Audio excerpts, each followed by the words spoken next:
to floor scrubbers. Also that he can help students, staff, and teachers stay healthy and focused. Call 1-800-GRANGER, click Grainger.com, or just stop by. Grainger, for the ones who get it done. House stealing. It's a nightmare that's real. It's the FBI's term for thieves stealing your home's title and draining your equity. Just one fake document filed with a recorder, and scammers can own your home on paper, drain your equity, and do it all without you even knowing. Imagine waking up to a foreclosure or eviction notice. Listen to former title thief Matt Cox. What people don't realize is the ease in which this crime can happen. I can take the deed to your house and I can transfer that deed into my name. It's a great crime, and it's happening all the time. So how can you stop the nightmare and protect yourself?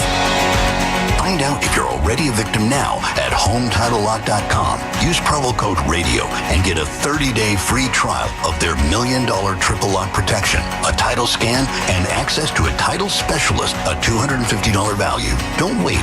Go to HomeTitleLock.com now. Promo code RADIO.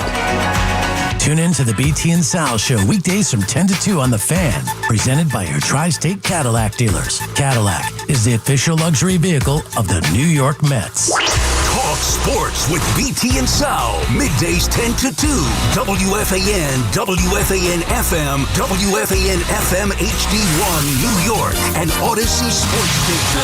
WFAN Sports Flash. Good evening at 7 o'clock. This is Rich Ackerman. This report is brought to you by Chef IQ, precision cooking, effortless results, chefiq.com. The World Series continues tonight following one of the greatest games in history. The Dodgers have a 2-1 series lead, outlasting the Blue Jays in 18 last night. Shohei Ohtani reached base a record 9 times for an encore. He'll pitch tonight against Shane Bieber. Giants wide receiver Malik Neighbors underwent surgery today on his torn ACL, while the Jets released receiver Brandon Smith. The Islanders are about to get underway in Boston while the Rangers try to climb out of the Metropolitan Division cellar as they continue their road trip tonight in Vancouver as JT Miller faces his former team, among other things. The Devils lead the division after 8 straight wins and look to extend the streak tonight in Colorado. This report is sponsored by Moderna and by Staples, and that's what's happening. I'm Rich Ackerman. Talk New York sports here. The Fan. It's KM to AM on WFAN. Sports Radio 101.9 FM. The Fan. WFAN. Here, let's get it. I got 5 hours. It's a sprint, not a marathon. Another KM to AM on The Fan in New York. Happy to be here, ready to talk to everybody about the sports. The sports are sportsing, and we've got the World Series on tonight. Your New York Knicks on tonight. Brian Dable on the hot seat tonight. I'm not going to entertain that too much. I mean, I'll take your calls on it. I don't know why everybody wants to fire the guy right now. It's not going to happen. The Jets on a bye.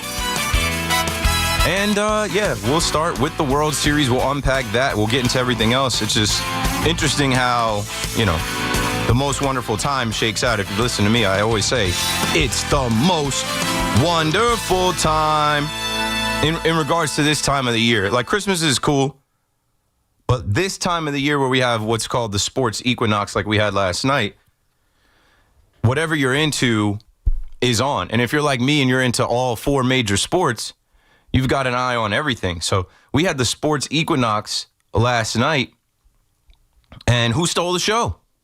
Not Monday Night Football, as the Chiefs dominated the Commanders without Jaden Daniels. Not the NHL slate, not the NBA slate. The World Series, Major League Baseball won in a big way.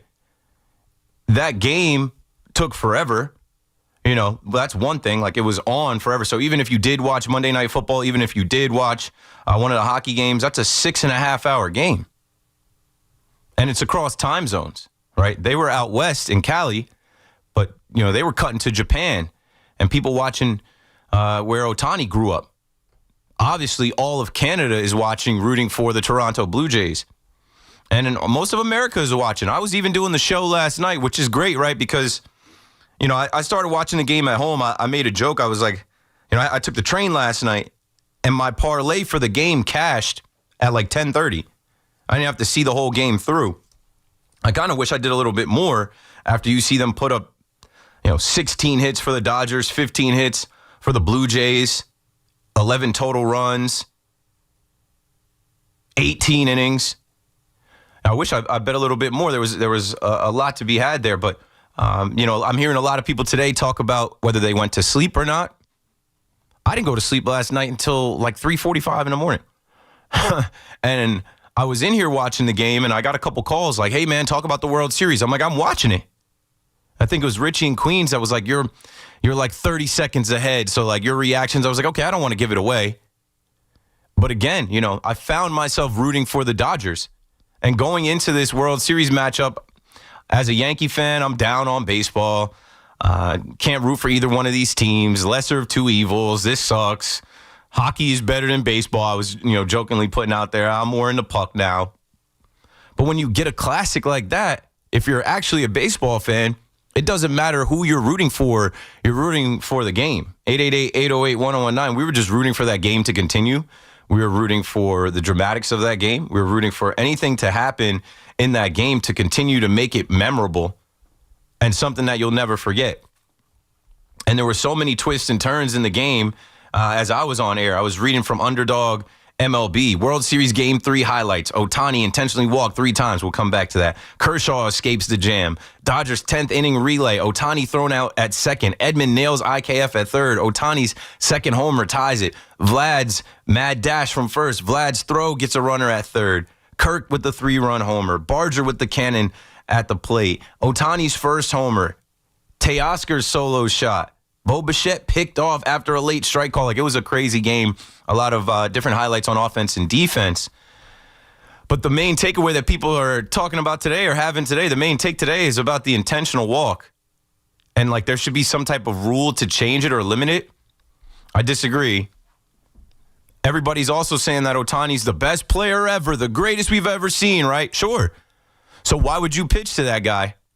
If this is the outright best player you've ever seen, a guy that hits 50 home runs, a guy that leads off, has the most at-bats, the guy who will also be the starting pitcher on the mound tonight, why would you pitch to him? You take him out of the game because you can. John Schneider did this all year against Aaron Judge.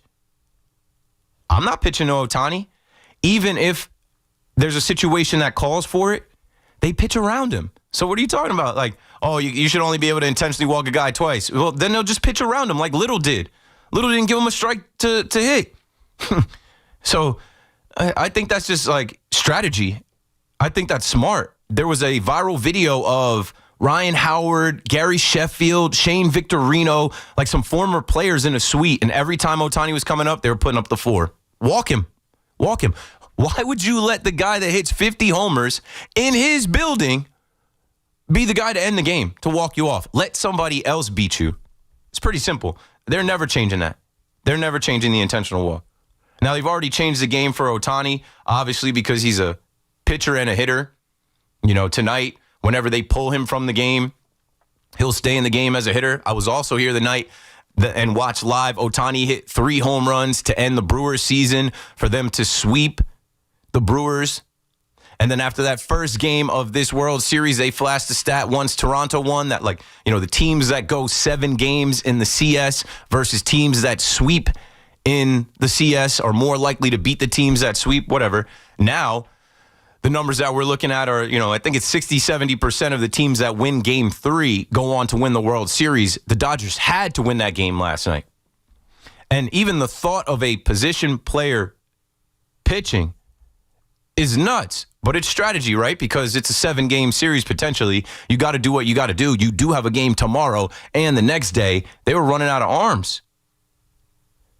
But you know what? With all the talk about the Los Angeles deferrals and the super team that they have and the loophole that they exploit, you get a performance out of a guy named Will Klein, who most people had no idea who he was, myself included. I don't act like I know everybody in Major League Baseball. Shout out to Pitchers Clips on Instagram. They compiled all of this stuff about Will Klein. They said, from Danny Vetti, this will go down as the Will Klein game. On a super team with $300 million plus in contracts all over the field, it was the last guy in the bullpen making league minimum who had been released by 3 teams, started the year in the minors, and left off the playoff roster until the World Series. That gets it done. He gets the win. That performance with the world watching, incredible. Will Klein, postseason legend forever. This came from the degenerates at DGen Betting. 4 scoreless innings, 70-plus pitches. He had never thrown more than 40 in a game before. Had a career ERA above 5. Bravo, man. You know, something I always say, I remember saying this about the night Cam Schlittler went out there and dominated the Red Sox. I remember the nervous energy in Yankee Stadium. And, you know, I kept yelling out, Yanks in 3. And then as I'm talking to people, I'm like, you all right? You all right? I'm like, listen, be happy that you're at this game. And as we watched Dodger Stadium last night, nobody left. Everybody was on their feet. They had nowhere to go. Shout out to Major League Baseball for not having Manfred's man on second. How many times you hear me say, until they kick us out? We don't need it in the regular season. And look, we had the Detroit Tigers versus the Seattle Mariners with a classic. That just got beat by last night's game because they're not putting a ghost runner on second. They're letting the game play out. And if you're a real baseball fan, right, they always say, you know, baseball is a thinking man's sport. You know, baseball is slow to a slow mind. There were so many little things to think about. Will Klein went to Eastern Illinois. He was a 5th-round pick. Traded by Kansas City, DFA'd by the Athletics. Traded for international bonus pool money. DFA'd by the Mariners. Like, the journey of this guy to go legend. Gabe Smolson writes, Will Klein had never pitched more than 2 innings in any of his 23 MLB appearances before tonight. His 72 pitches across 4 scoreless frames and only 1 hit allowed saved the Dodgers en route to Freddie Freeman's walk-off dinger. And that's where I go to Freddie. It was always Freddie. It was always Freddie. Even in that game, he was close. And after the game, he talked about his swings getting better. So, yeah, I mean, if you want to walk Ohtani and let somebody else beat you, Freddie Freeman is there. He's ready for the moment. Only guy with 2 walk-off home runs in the World Series. He did it in the first game in their building last year. He did it in the first game in their building this year. And you know what? Freddie is Canadian. God bless his family. Rest in peace to his mother. He plays for Team Canada in the World Baseball Classic. How about the World Baseball Classic coming up? And Canada and Japan and America and every other team that's mixed in from the Dominican Republic to Puerto Rico to Mexico, having all those players, all those eyes on the game. Baseball won. So I found myself last night finishing my show here, listening to Big Mac's show. I was so happy for Big Mac because Big Mac's such a baseball guy. It's rare that he ever comes on at 2 in the morning and there's a World Series game on, let alone any baseball game on that we care about to talk about. And then I hung out here for a little while. Then I had to get on the train. And by the time I got to the train, I watched Freddie Freeman, no doubt, center field, home run down at the PATH train on my phone. And I just laughed. Like, of course, it was always Freddie. It was always going to land on Freddie Freeman. So an epic game. So many things to take away from that game. Like George Springer gets hurt. And when he got hurt against the Mariners, and he kind of paid their fans back, people made a lot about fans cheering, booing. I mean, George Springer is a villain. He cheated with the Astros. People don't like him. Now, I'm not saying that you should boo, or I'm not saying that you should cheer someone's injury or anything like that. He gets booed. He gets the cheater chance. But it happened again against the Dodgers. They want that guy out of the game. They don't want to have to face him. And they won't have to face him tonight. He's not in the lineup. Bo Bichette is in at DH. Ohtani's on the mound. And I'm looking forward to seeing it. I'm looking forward to watching it. I wasn't looking forward to this World Series. Just when I think I'm out, they pull me back in with this matchup and just the style of play. And you know what I found myself thinking as I was watching the game last night? The Yankees could never play this kind of game. Yankees would have been done. They don't have the pitching. They don't have the hitting. They don't have the defense. They could never get to 18 innings. I don't even think they get to 12, 13 when it matters the most. 888-808-1019. We'll start with the World Series conversation. We'll unpack those things as we get closer to 8 o'clock. Then the Knicks will be on as well. We'll definitely talk about the Knicks. A lot of Knicks fans disgruntled with the showing in Miami, and now there's a lot of criticism. And you knew it was going to come, right? New regime, new head coach, new style, new system, new players. You know, there are the Knicks fans that were delighted with the first 2 wins at home, saying, look how different this is. Oh, yeah, we got it. And then you knew those pessimistic Knicks fans were waiting for their opportunity to be like, see, look what happened down in Miami. So they have another road game tonight against Giannis and the Bucks. Giannis, who everybody knows wants to be in New York. He's not going to be here, though. You got Mikal Bridges, you got Karl Anthony Towns, and you got to win with them. 888-808-1019. Of course, we will get to Brian Dable, Joe Shane, Jackson Dart, as the Giants get ready to come home and face the 49ers. And like I said a few minutes ago, kind of joking about, I just don't think that they're firing Brian Dable. Definitely not this year. And then he's got one more year on his contract. You don't think that they're going to give him one more year with Jackson Dart? They're not going to rock the boat. He could lose the rest of these games. But that's the thing. I don't think he's losing the rest of these games. He's got to coach these guys up. They got a scheme. They got a game plan. In game, he's got to be better. And you know what? It's not going to be easy because now you're down Micah McFadden, Malik Neighbors, Paulson Adebo, Javon Holland, you know what I'm saying? Cordell Flott, a bunch of other guys mixed in between, but nobody feels bad for you. You have the toughest strength of schedule, and this is the NFL where everybody's hurt, everybody's banged up. And your rookie quarterback is getting a lot of praise, but now he doesn't have Cam Scatterboo. So these guys got to figure it out. They should be able to beat the 49ers in their building. They need a win. We made a lot out of 2 wins. Beating the Chargers and beating the Eagles. There were people talking playoffs, some people smelling the division. I never bid on it. I'm just like, hey, let's take it easy. It's fun. There's some life. There's some juice.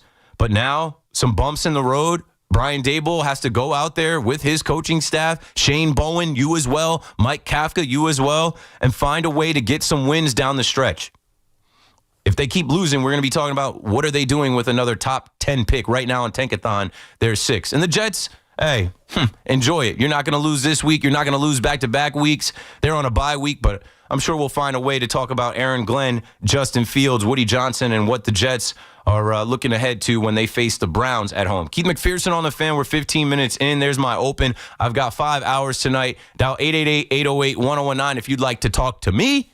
Don't go anywhere. We're coming right back. Regular season battles in football. Off-season moves in baseball. The Yankees, Mets, Giants, and Jets all live here. The Fan, 101.9 FM, and always streaming on the Odyssey, TuneIn, and iHeartRadio app. Mnexspike COVID-19 vaccine mRNA by Moderna is now available and easy to find near you. To learn more, visit mnexspike.com. That's MNEXSPIKE.com. Your local Staples has hot deals and super low prices throughout the store on everything for your business. And right now at Staples, save up to $125 off your print order. Exclusions apply. Visit staples.com/print for details. NC11-1. Plus, save even more with the Easy Rewards program at Staples. Dunkin's $6 meal deal is kind of wild. You get a bacon, egg, and cheese sandwich, 6-piece hash browns, and a medium hot or iced coffee, all for $6. That's the main character meal energy you need this fall. Get it now in Dunkin' stores or order ahead on the Dunkin' app. No substitutions. Participation and times may vary. Offer price varies in California and Hawaii. Limited time offer cannot be combined with other offers. Exclusions and terms apply. Injured in an accident? You need help. The Rothenberg Law Firm. Lawyers that have built a legacy of victory over 5 decades, winning billions for their clients. The Rothenberg Law Firm. Call 1-800-624-8888 or visit injurylawyer.com. Everybody knows Town Fair Tire is New England's largest name brand discount tire dealer, beating all the local competitors with our guaranteed lowest prices. And now, with over 120 stores throughout New England, we beat all the competition, including the warehouse clubs, the online sites, and the local dealers. Yes, we beat them all with the absolute guaranteed lowest price on name brand tires. Nobody beats Town Fair Tire. Nobody. Name brands at discount prices. Town Fair Tire. There are a lot of reasons why people buy at Ramsey Mazda. It's their selection, it's their customer service, and it's their savings. Lease a new 2025 Mazda CX-30 2.5S all-wheel drive for $159 for 33 months. Start shopping now at RamseyMazda.com. Choose wisely. Choose Ramsey Mazda. Call 833-853-2970 for details. VIN SM841631. MSRP 26980. Zero security deposit. Ends 10/31/25. We've got more sports talk coming up on The Fan. Hey, I'm Mike Slater. My dad passed away at the age of 63. It's out of nowhere. Had a stroke. Super hard, obviously, for the whole family, but my dad had life insurance. This is why I have life insurance for my family, for my wife and 4 kids. And the best place to get life insurance is ethos.com because you can do it in 10 minutes. And there's no medical exam and no blood test, just a few health questions. Get life insurance in 10 minutes so your family is protected. Ethos, ETHOS, ethos.com/life. Wesley Financial Group is not a law firm, and Chuck McDowell, definitely not an attorney. This is Chuck. Do you feel stupid for buying a timeshare? Don't. It's not your fault. You were most likely told you could rent it, and it was a great financial investment. And the deal was available today only. If this happened to you, contact your resort or Wesley Financial Group for help today. Call Wesley now for your free exit information kit. 800-242-3131. 800-242-3131. Stepping into the Kia K4 or K5 isn't just getting behind the wheel of any average sedan. It's stepping into what's next. With a K4, it's stepping into a world that's exciting. With a K5, it's one that's bold. The Kia K4 and K5, the next movement for sedans. See your local Kia dealer or visit kia.com to learn more. Kia, movement that inspires. Call 800-333-4KIA for details. Always drive safely. We all must do our part to keep our roadways safe. When driving, look out for pedestrians. Slow down and keep a 4-foot distance while passing. Let's look out for each other. Safety is a shared responsibility. Brought to you by the New Jersey Division of Highway Traffic Safety. Want fast, reliable home internet? Switch to Verizon Fios, where you get the 100% fiber optic network with speeds up to 2 gig.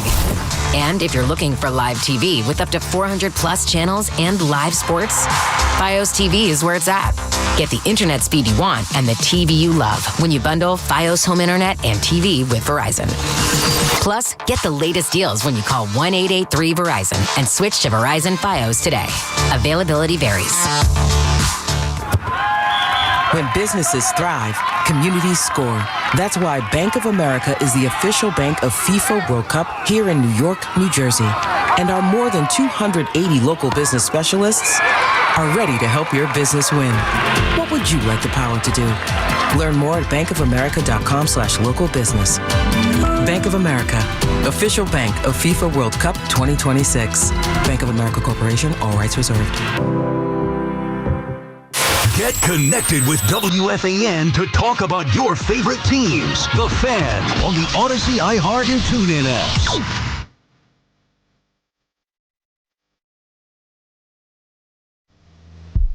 Yeah. All right, let's do a show. Sports talk show. WFAN, The Fan in New York. Keith McPherson, your nighttime host. You know, it's the same thing. I always joke. You guys don't get tired of this stuff. You guys talk about the same stuff every night, every hour, every day. And so do I. Let's go to Robbie in Brooklyn first on The Fan. What's up, Robbie?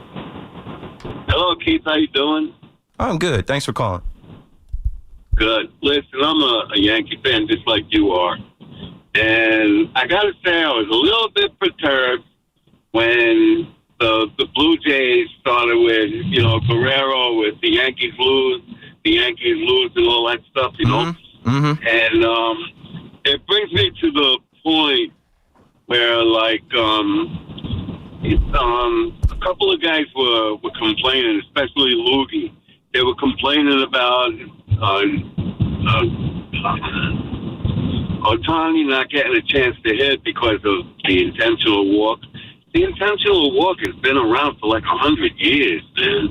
They used to it's not going anywhere. Walk Don Mattingly. They used to intentionally walk Barry Bonds. Everybody. Yogi Berra got intentionally walked. Yeah, as Yankee fans, we were bragging this year about how much Judge got intentionally walked. MVP case. My point is this. If the manager puts up the right guy behind him, we're talking RBIs all over the place. You know what I mean? Yeah, and look at the Dodgers. As far as the Blue Jays are concerned, they think that Guerrero's their best player. By far, their best player in the playoffs was Clement. The dude was like, he's a baller. On base 9 out of 10 times at bat. Yeah, he's very underrated, and he's lower in their lineup. Thanks for the call, Robbie. His numbers are incredible throughout the whole playoffs, whole postseason. But so are Guerrero's. His numbers are better in this World Series. I don't know if they're better in the whole postseason, but they have a deep team. They have guys off the bench that they can go to, right? They had a pinch hit grand slam in the first game. And these guys have become household names. Dalton Varshaw Addison Barger, Ernie Clement, guys that you're not thinking about. Even guys that you might have known, like Andres Jimenez, has starred for them. On top of, obviously, the usual suspects of Springer, Vladdy, Alejandro Kirk, and now Bo Bichette coming back. But, yeah, back to what the call started with. The intentional walk, they're going to continue to change baseball because they have to. I don't see there being a change in how many times you can intentionally walk a guy. It's strategy. It's part of the game. And like I said, okay, there are ways around it. You might not have to throw up a 4 to intentionally walk him. You would just pitch around him.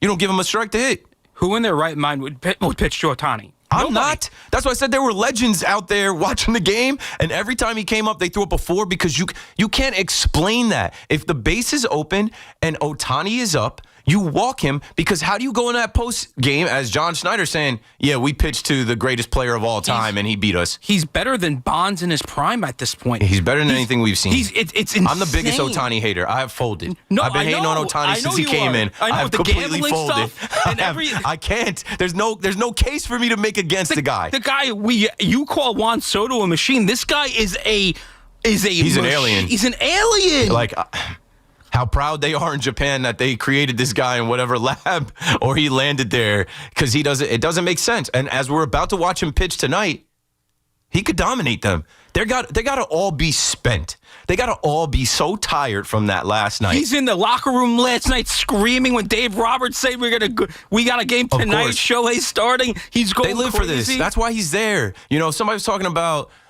with me online. Actually, it was Pharoah Monch. I don't know if you guys know Pharoah Monch, the hip hop artist. He actually commented on one of the WFAN Instagram posts. I was so pumped to see him. I was like, yo, I just rapped over your beat. But he said something about, I think, Tiki's take about the Yankees building around Judge. And I'm like, it's different. Ohtani's not homegrown. Ohtani is KD joining the Warriors and saying, hey, I don't need the money. Let's defer my money so we can continue to be the Warriors. Yeah, no, it's exactly. I'm trying to think of if KD is even at Ohtani's level, and I don't even know if he is. But I love that. I get the analogy. He is the can't beat him, join him. Yeah. This is a guy that, okay, as much as you just mentioned Juan Soto being a robot, as much as we went back and forth all season about Juan Soto because he went from Yankees to Mets, Ohtani did the same thing. He was in L.A. for the Anaheim Angels for 6 years.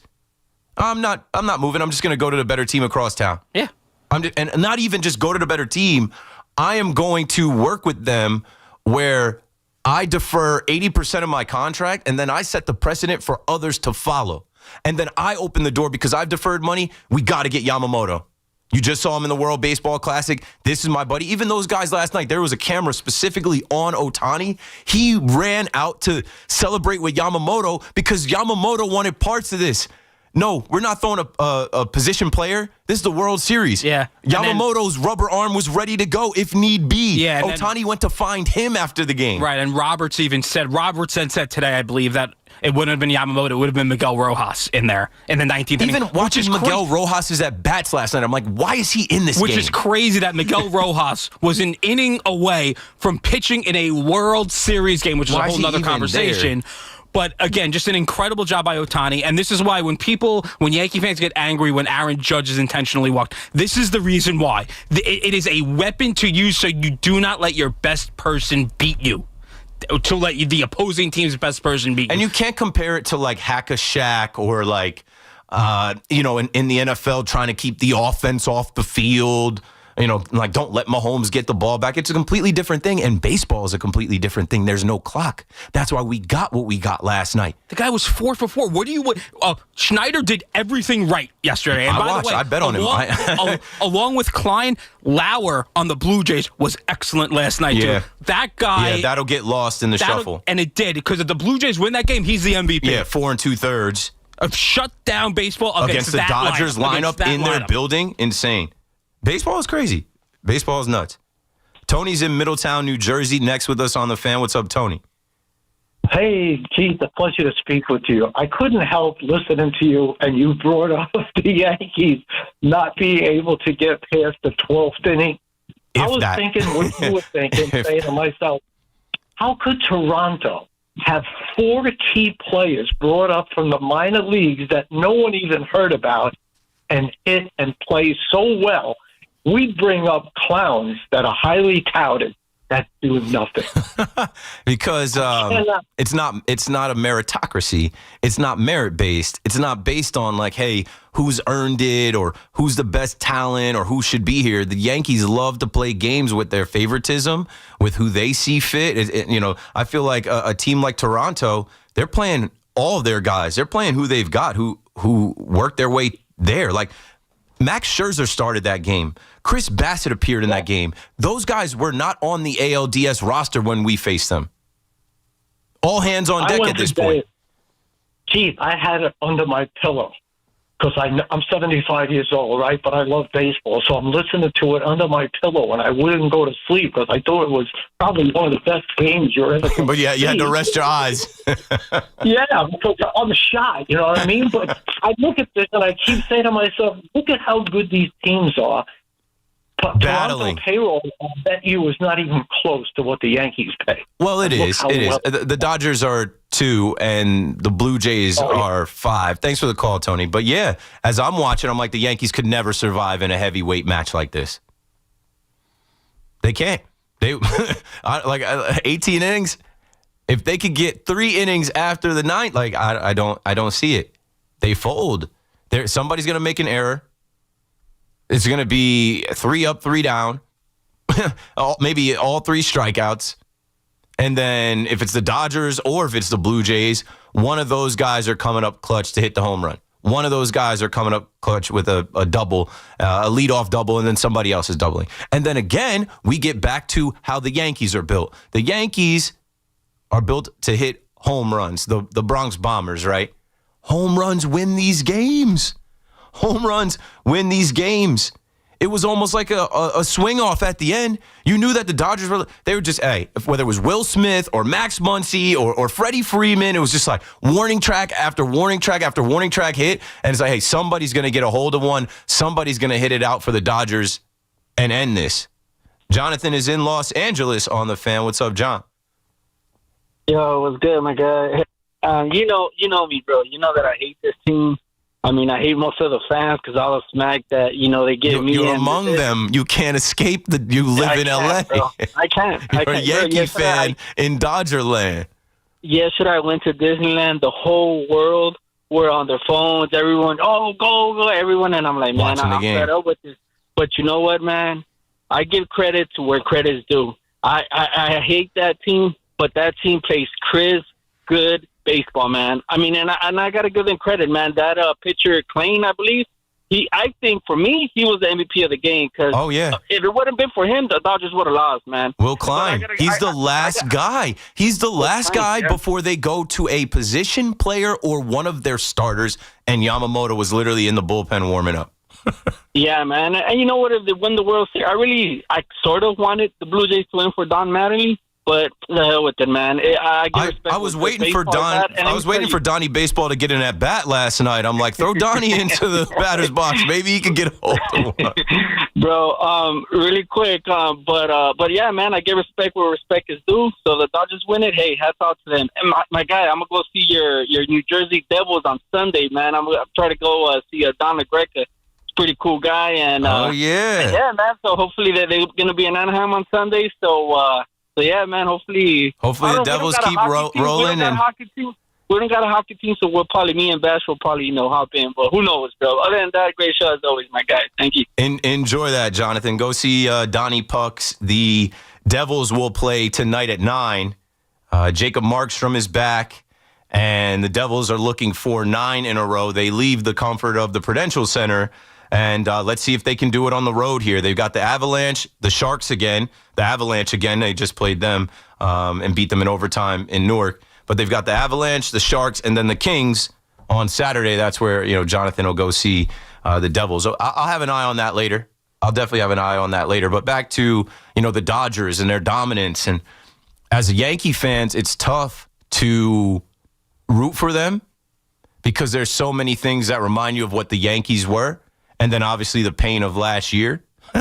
But I was thinking last year, I was like, this World Series already way better than last year's World Series. I went to Game 3 last year. Walker Buehler pitched. The Yankees didn't take the bat off their shoulders. Like, We went down 3-0, and then it was always, it's another prayer, just like it was this year. You go down 2-0 to the Blue Jays. Oh, well, can they do what they did in 96? Can they? No. It's not that, it's not that simple. Now, here's something interesting I was saying last night, because I was on the air that Sunday after the Yankees lost Game 2 of the ALDS in Toronto. I said, I don't think any team can beat the Blue Jays 3 games in a row. Can the Dodgers win tonight with Ohtani on the mound and then set up a closeout game in their building tomorrow?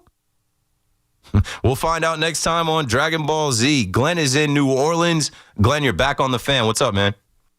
Hey, yeah, been a few months, but I do watch you on YouTube, and that's where I was last night with C-Mac watching the game. Nice. It was tremendous. It really was. 18 innings. It reminded me of my Red Sox-Dodgers game, which ended the same way, a Dodger walk-off home run. But, I mean, it was a well-played game, and like you said, Klein and Lauer coming in and pitching four-plus innings of shutdown baseball. There was no way I was going to sleep. I was hoping it was going to keep on going and break that 18-inning record myself. Right.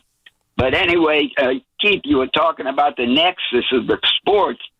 Don't forget, college hoops start Monday. And I can't wait for those 2 weeks coming up. You have a college team down there that you like, or a national team that you follow, a blue blood team?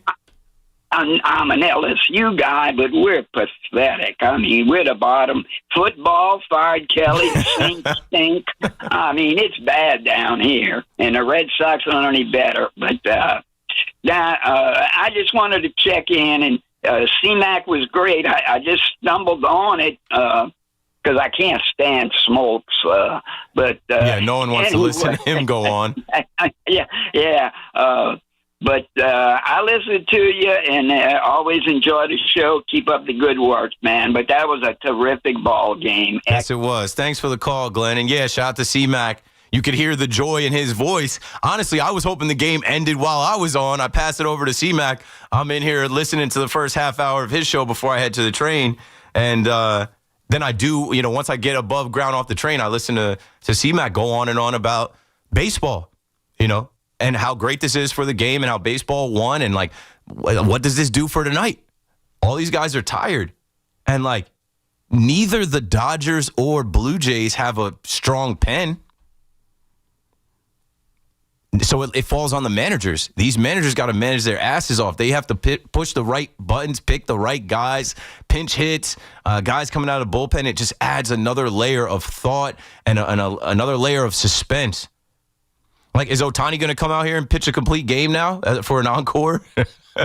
Yamamoto did it twice. It's fun. It's fun when you can lean more into the sport, the league. I don't know the ratings, how many people are watching, and you think about that. You think about staying up, where you were. You'll be telling that story for years to come. And then not be so wrapped up in, it's not my team, or I hate both of these teams. I want these teams to lose. I was thinking about the longest game that I remember watching, and that was directly tied to me. In 2014, I was in the MLB fan cave. The Boston Red Sox played 19 innings against the Los Angeles Angels of Anaheim. And I was telling Fleegs last night, I'm like, I always remember that game because it went on and on and on. And the whole premise of the MLB fan cave, we were the last class under Bud Selig. Rob Manfred said, we don't need a fan cave. What is this? How much are you paying these kids to watch baseball? The whole premise was these 8 fans are in New York City watching all 2,430 regular season games from first pitch to last out. It was like a social experiment. That night in August of 2014, my boy Mike, it was his birthday, and we used to go out and party in the city, after the last out. That night we had bottle service at Hotel Chantel, and we never claimed those bottles because the Boston Red Sox and Anaheim Angels played till 19 innings. I was falling asleep by the time we got out of there. Never got to the club, never went out, and that was one. We still talk about that 11 years later. My boy's birthday was ruined. We didn't go to the club. The girls went to the club. Some random people took our, bottle service VIP section, and we all had texts. Where are you guys at? What are you doing? Like, people couldn't understand. Like, we work for Major League Baseball. There's no Manfred man on second. We are trapped here. They will not release us. We can't get our car service. The security wouldn't even let us leave if we wanted to until the final out. So, yeah, that one always stands out to me. The 2014 Red Sox Angels 19-inning game, just because, just for whatever it was for. And he missed out on Hotel Chantal, which... Never saw it. I still, to this day, never entered there. I don't know if it exists still. I think it's still open because it's downtown. It's on, like, Ludlow. Lower East Side, yeah. Lower East Side. It's a good establishment if you're into that sort of thing. Younger me 11 years ago, I was trying to get in there for real. I remember going to Los Feliz. I remember going to Pianos, No Fun, Hair of the Dog, like all those bars down there. And that was the thing. We spent the whole summer working for Major League Baseball and then, getting out at like 1 in the morning, 2 in the morning. And obviously this is a city that never sleeps. So we would end up in bars and clubs till 4 a.m. And we finally met a promoter and somebody in the club that got us bottle service because you could never get in that place. The only way you could get in is if you reserved bottles and you paid like $3,000 for bottles. We all chipped in, and I'll never do that again. I'm like, man, I ended up paying for a bottle that I never even saw. I never even laid eyes on. Anyway, baseball. They should have had Manfred's man on second in 2014. We would have been out of there. Moose is in Jamaica with us next. Go for it, Moose. All got along. They probably got me down by the end of the song. Hey. Oh, man, you're Keith. What it do? Seems like the whole city go against me every time I'm in the street. I hear you. Yeah. Man down. Bro, I stayed up. I was literally listening to your show, waiting to call to be like, who's number one track am I gonna rep? 13 innings. 14 innings, 15. I'm like, I don't know. This is going 19. Like, geez, it was midnight and my eyes were getting watery, but I'm like, this is so freaking entertaining. This is the most entertaining I've been. You can't go to sleep unless you fall asleep because it's like, nothing beats seeing the live ending with your own eyes. It is so anticlimactic and such a disappointment to fall asleep and wake up the next day and be like, oh, I saw the highlights. Oh, I saw how it. Like, I was invested. I started watching from the first inning. I left, took the train in, started watching it here during my show, gave you guys updates. My show ended, stayed here, listened to Big Mac, walked to the train, watching on my phone, sat there waiting for a delayed train. That's another thing. The train was delayed 20, 25 minutes. So that bought me time to watch Freddie Freeman hit that home run. I might have got on the train and missed that if it wasn't delayed. Banana sauce. That's banana sauce right there. But no, on the real, like, you got to give it to the Blue Jays who try to scratch and claw and, like, fight off pitches and start rallies to get that one base knock to bring the runners home. They even had runners, like, they didn't really have many runners in scoring position, but they tried to send runners from first base all the way home on doubles down the line. Teoscar just gunning them to the cutoff man. Boom, Tommy Edman making up for amends for that error that led to the 3-run homer. Like, bro, it was bananas. And the real thing, like, home runs, dig the long ball. That's what I'm brings saying, the money bro. in. Like, Shohei homer to tie it, Freddie homer to win it. And quickly, that's how the Yankees figure out. And that's why I feel like in terms of the Yankees not winning and the Dodgers being the new us from when we were dominant, maybe this is just the way of the wind blows. It's blowing towards the west, not so much the east with the stink of success. I mean, the Red Sox had their years, but it's been, since we last won, it's mostly been Giants, a couple random teams like that. Well, Astros more west, but Dodgers, Kansas City, but now it's the Dodgers and Texas Rangers. The archetype, the Texas Rangers, Diamondbacks is just, I guess, the anomaly in the matrix. But once again, they paid for their World Series with Simeon and Seager. But then also getting Max Scherzer and Chapman and Jordan Montgomery, and they made moves. Yeah, and Nate Eovaldi, like they made a lot of moves to make that team what it was, and they had young talent come up. obviously they and beyond that they reinvested in like certain position players, and they traded for everybody's closer that trade deadline and stockpile their bullpen and ride that. But quickly, because I know you got to go. Here's the thing, Keith. This is what I'm sort of sensing, what I'm getting from the news I'm reading or just the talk shows in general. It's looking like a 5 to 6 to 7 year deal for Bellinger in the 30 million, 35 million range, or 10 to 12 years for 40 something to almost 50 or 45 for Tucker if the Yankees are going to swing for either one. And that's what I want you to comment on as I hang up. What would you rather have? The worst contract, younger, maybe higher ceiling player, or old, reliable for cheaper and less years, and we'll figure out the rest of the roster in between. Thanks for taking my call. Thanks for the call. Thanks for bringing that to the table. Obviously, Yankees hot stove related more so than the Blue Jays-Dodgers World Series. I can't tell you how much I don't care right now. I'm not there yet. But, since you asked the question, would I rather Kyle Tucker over Cody Bellinger? Yeah, I'd rather Kyle Tucker. He's younger. But he's going to cost a lot more. And can he play left field in Yankee Stadium? I don't know. I don't know. I've seen him play right field. We have a guy in right field. I know a lot of fans are trying to get him to play first base and get him out of right field. Obviously, his elbow was an issue. He couldn't throw for, the later part of this season. I think the Yankees are more inclined to work with Scott Boras and Cody Bellinger on a deal than go out there and pay top dollar for Kyle Tucker, who's going to be highly sought after. Now, I remember when Soto went to the Mets, the glazing of Kyle Tucker was at an enormous rate. People started to say he was better than Juan Soto. People started looking at OPS and different numbers. It's, the Yankees got to trade for this guy. And the Houston Astros were not trading Kyle Tucker to the Yankees under any circumstance. But I remember it was like Luis Gil, whose name was mentioned. And most of us, myself included, were like, no, I can't do that. Now, the version of Luis Gil that you got in 2025, you would have given up Luis Gil for a year of Kyle Tucker for sure. He's a free agent now. I don't believe he's going back to the north side of Chicago. I believe he's from Tampa, obviously where the Yankees spring training facility is. The Yankees should be in on him. They should be checking on that. They should be knocking on that door. But I've got this sneaky suspicion that the Yankees aren't going to be spending big money. This isn't an offseason that I think that they're going to try and make a big splash. They should, though. Like, they should feel some type of way about being knocked out in the DS. They should feel some type of way about the team that they barely lost a division to by a game going to the World Series.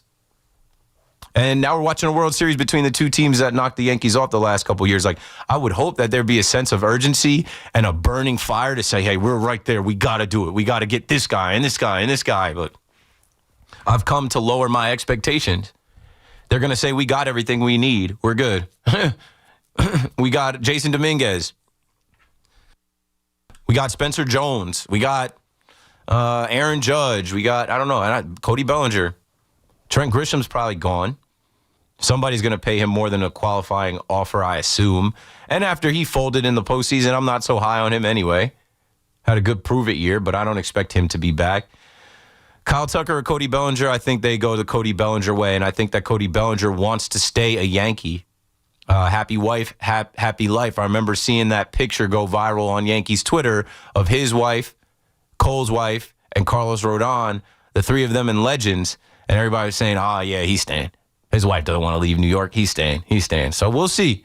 But I cannot tell you how much I do not care about that today. We will get to the hot stove time. We will get there when actual numbers and whatnot come out. But I feel like the Yankees are not going to, like last year, or the last 2 years were a result of Juan Soto. They traded for one of the best players in the game, and they got him 2 years ago. And then they lost one of the best players in the game, and they were ready to put up $760 million. So once you let the world know that, you better spend that money elsewhere. And they, went out and got Max Fried and made a bunch of trades. I do expect some trades to be made. Surprise me with that. Go ahead and trade Spencer Jones. Trade Jason Dominguez. Go get me another starter. Cole's not going to be ready. Rodon's not going to be ready. But, yeah, I am not so excited about this offseason for the New York Yankees.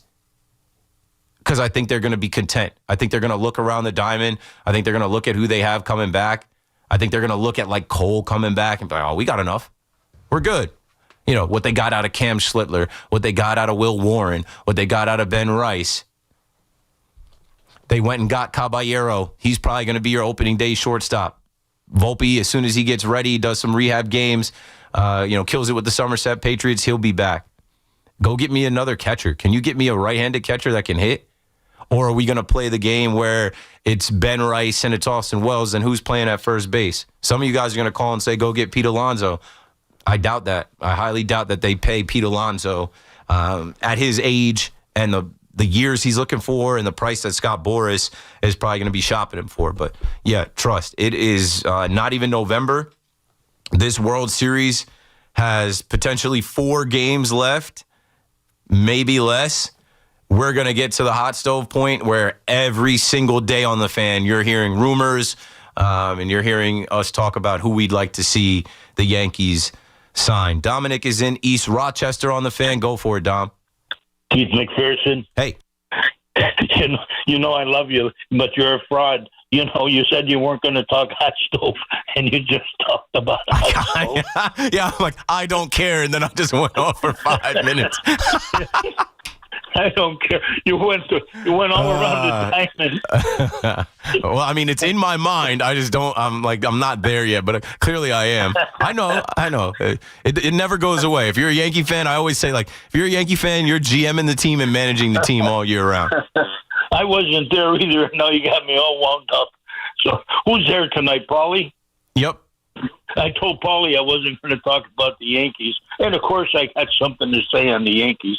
But, first of all, Keith, you know, I grew up in the 50s and 60s when baseball was baseball. I mean, you know, I was a Yankee fan, but we were baseball fans. You know, we knew the players on the other teams. You know, we didn't have the television coverage, of course.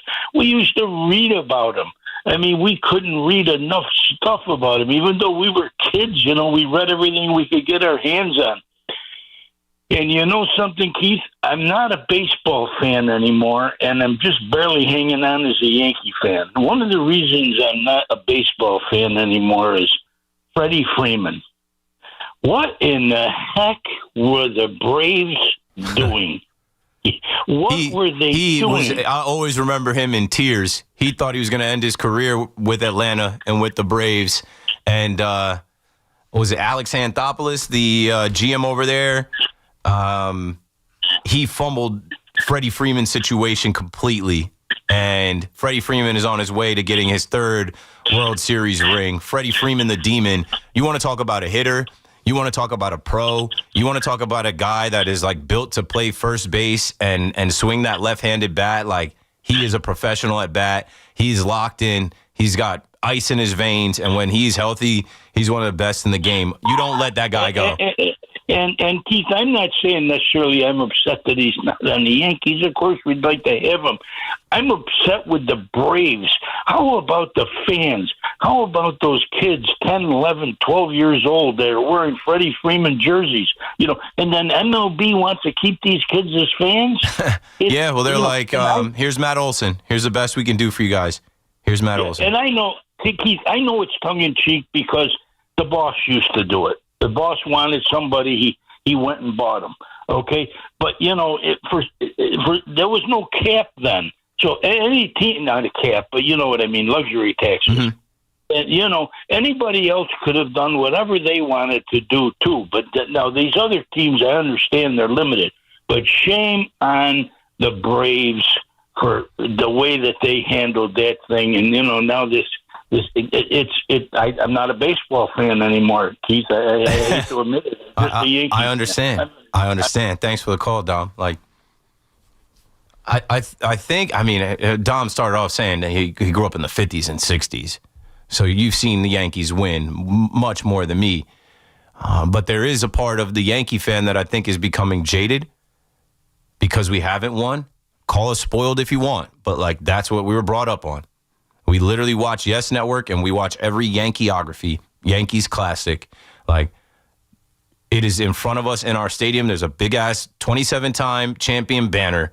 You walk through the Great Hall, you go up to the Yankee Museum, you go to Monument Park. Like, that is what the Yankees are built on. Excellence, championships, winning. And so we're approaching the longest drought. It makes you envious of a team like the Dodgers. There's no drought in sight. They're going to be in it every year that Ohtani is there. And he set up his contract so that they can continue to reload. Yeah, we'll go get Blake Snell. Yeah, we'll go get Roki Sasaki after we got Yamamoto last year. Tyler Glasnow, come on down. You know, like they're stacked and they don't stop adding. They make trades at the deadline, and in the winter they go and get whoever they need to get to fill out their roster. They play the best players, and they have a culture and a standard of excellence that, yeah, you're jealous of. And you think about why the Yankees can't do that. Why aren't the Yankees a pinnacle? Why aren't the Yankees at the top? Because the Yankees have chosen some other things. They've put some other things in front of being the best. And I still tip my cap to the Dodgers because this loophole that they have, you know, with Ohtani and bringing the Japanese players over and then the deferrals and then, like, it's beautiful out there. They have a great ballpark. They had 53,000 people at that game last night. They lead MLB in attendance. Who wouldn't want to play with Ohtani and be a Dodger? 888-808-1019. Game 4 is coming up. The Knicks are about to start. 1 hour down, 4 hours to go. Cam to AM returns right after this. It's Chris McMonigle overnights on the Fan, 101.9 FM. They don't know how to officiate the play. It's a major problem. Not only are Philadelphia Eagles really good at this and can get a yard at will, they get the benefit of the umpires not understanding how to officiate the play. Listen to CMAC on demand on Apple Podcasts, Spotify, or wherever you get your podcasts. Dunkin's $6 meal deal is kind of wild. You get a bacon, egg, and cheese sandwich, 6-piece hash browns, and a medium iced or hot coffee, all for $6. That's the main character meal energy you need this fall. Get it now in Dunkin' stores or order ahead on the Dunkin' app. No substitutions, participation and times may vary. Offer price varies in California and Hawaii. Limited time offer cannot be combined with other offers. Exclusions and terms apply. Find excellence in every detail in a new Volvo from Volvo Cars Ramsey. Now find excellent offers with your first lease payment waived. Lease a new 2025 Volvo XC40 B5 Ultra all-wheel drive sedan, $398 per month for 36 months at Volvo Cars Ramsey, where it's all about you. Call 833-853-2975 for lease details. MSRP $52,140. VIN S2479773. Loaner vehicle 4,925 miles, $3,700 down payment, tax title registration extra, 0 security deposit, ends 10/31/25. Nobody had to tell your grandparents not to drive while using their typewriters. Why should it be any different for us kids and our cell phones? Distracted driving was the cause of more than 3,000 deaths in 2022. Come on, we're smarter than this. Let's put down the phones and focus on the roads. Drive safe, everybody. Don't drive distracted. A message brought to you by the National Highway Traffic Safety Administration, Project Yellow Light, and the Ad Council. As a mom, comforting my family is what I do best. Vicks Vapor Stick provides soothing, non-medicated Vicks vapors in an easy-to-apply stick, and it dries fast, so there's no mess. I use it to comfort myself and my family. Thanks, Mom. Vicks Vapo Stick, soothing comfort for the whole family. And try Vicks Vapo Shower Max for steamy Vicks vapors when you need more comfort for yourself. Use as directed. Move and be moved in the Mazda CX-5. The smart choice from those who expect more from their drive. With standard iActive all-wheel drive and advanced safety features, the CX-5 gives you confidence in every condition. Its effortless handling and responsive performance set it apart from the crowd. Inside, you'll find thoughtful crafted design for comfort and connection. There's more to a Mazda. Lease the Mazda CX-5 for $229 a month. Visit your local Mazda dealer or MazdaUSA.com. Take the guesswork out of cooking, folks. The Chef IQ Sense is a must-have wireless cooking thermometer that eliminates under or over cooking chicken, fish, or steak. Order the newly released 3rd-generation Chef IQ Sense at chefiq.com. That's chefiq.com. We're always talking New York sports on The Fan. Are you fans? It's football season, so make sure you catch all of the Scarlet Knights gridiron action this season on WFAN. Scarlet Knights football is presented by RWJ Barnabas Health, the official healthcare provider of Rutgers Athletics. Let's be healthy together. Tempted to decorate for the holidays early? We like your style. Right now at Kohl's, save 20% on decor, hosting essentials, and more. Plus, get $10 off $50 spent. So go ahead, hang up that wreath, swap out those couch pillows for ones with snowflakes. And while others are panic shopping later, you'll already be cozied up feeling pretty great about these early Kohl's deals. Select styles. Offers end November 2nd. Some exclusions apply. See store or Kohls.com for details. Having the right winter tire matters. So take control of the roads this winter with a new set of Bridgestone Blizzak tires from Town Fair Tire. Town Fair has the region's largest inventory of Bridgestone tires, all at the guaranteed lowest prices you'll find anywhere. And with 100 locations, you'll find a Town Fair near you. For the guaranteed lowest price on Bridgestone Blizzak tires and the most free services for life, nobody beats Town Fair Tire. Nobody. Brands at discount prices. Town Fair Tire. Kick off the new season in a Mercedes-Benz from Mercedes-Benz of Edison. Looking for an SUV with extra space and style? You'll find an impressive lineup of GLC, GLE, and GLS models in stock and ready for immediate delivery. Or take advantage of their exclusive loaner-to-owner program. Buy or lease a 2025 X-Loaner and enjoy the experience of a like-new Mercedes-Benz. Don't wait. Upgrade your drive this fall at Mercedes-Benz of Edison, the Tri-State's premier destination for luxury driving. Nobody had to tell your grandparents not to drive while using their typewriters. Why should it be any different for us kids and our cell phones? Distracted driving was the cause of more than 3,000 deaths in 2022. Come on, we're smarter than this. Let's put down the phones and focus on the roads. Drive safe, everybody. Don't drive distracted. A message brought to you by the National Highway Traffic Safety Administration, Project Yellow Light, and the Ad Council. Let's go! You're still glowing, flirting, grooving. You've still got it. But your immune system weakens as you age, making it harder to fight flu, pneumococcal pneumonia, RSV, and COVID-19. Vaccines are a key part of any health routine and help strengthen your immune response. Ask your doctor or pharmacist which vaccines you need. Schedule in minutes at vaxassist.com. Sponsored by Pfizer.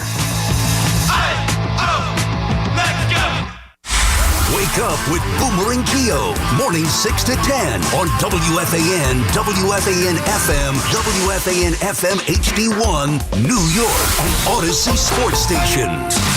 WFAN Sports Flash. Good evening at 8 o'clock. This is Rich Ackerman. This report is brought to you by Chef IQ, precision cooking, effortless results, chefiq.com. Also brought to you by Elevate Hydrogen-Infused Water, available at Walgreens and Wayne Reed. So far, this World Series has featured a rout, a pitching gem, and an all-time classic. And how does Game 4 top all of that? As the Blue Jays and Dodgers take the field in just a couple of moments after last night's 18-inning, 6-hour, 39-minute all-timer. The Dodgers have a 2-1 series lead, and Shohei Ohtani will take them out after being on base 9 times last night.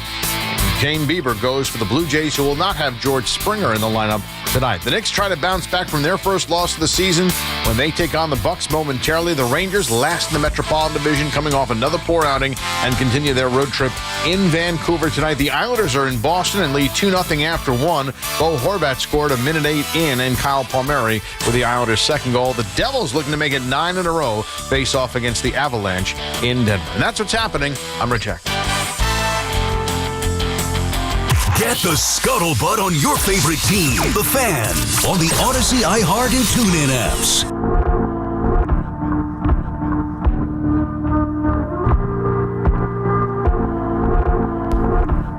Ladies and gentlemen, boys and girls, we're in there again. We've got live sports on to watch.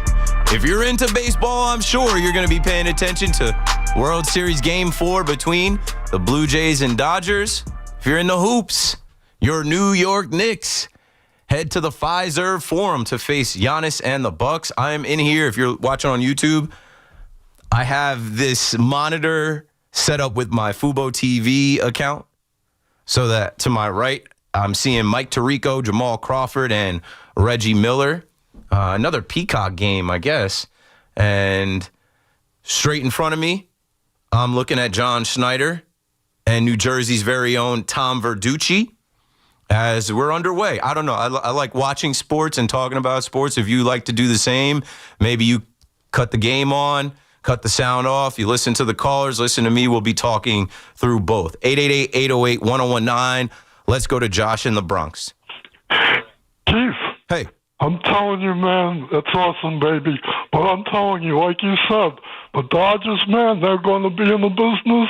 The free agency, the deferred money, man, you know where it's at. Thank you for taking my call. You got it, Josh. And shout out to Josh, because Josh was just in the YouTube chat. I'm liking that some of you guys double up, digitally, and then you also hit the line. It's a lot easier to get on the YouTube chat. And if you are home and you're not driving and you're not at work, we are approaching 90,000 subscribers on YouTube. I've been pumping this for weeks. Like when we were at 80, we were at 85. Like we are about 500 subscribers away from 90,000 on YouTube. And then when we get to 100K, that's a big party. I think YouTube will send WFAN a plaque for 100,000 subscribers we can put up here in the studio somewhere. So help us get there by the end of 2025. And, let's continue to add some more things about the sports, and the sports are sportsing. So, last night with the World Series, I saw Front Office Sports put out Game 3 of the World Series started at 8 p.m. and ended just before 3 a.m. Eastern time. The Commanders played an entire Monday Night Football game in Kansas City, had a flight delay, boarded their plane, flew nearly the entire way home to D.C. before the game ended. So, if they were delayed and they have, they're like United flight information, they probably could have been watching the game, on the flight home. I am so excited to see what they do for an encore. It might be a complete dud. Might be nada tonight. We will get to the phones and the calls around the Giants. I think we should do that now, because what will happen usually is like some people will tune out for the Knicks game, for the Dodgers game. And in this hour, we will start to talk a little bit about the Giants, how you guys feel about Dable, Dart. I'll give you my take again.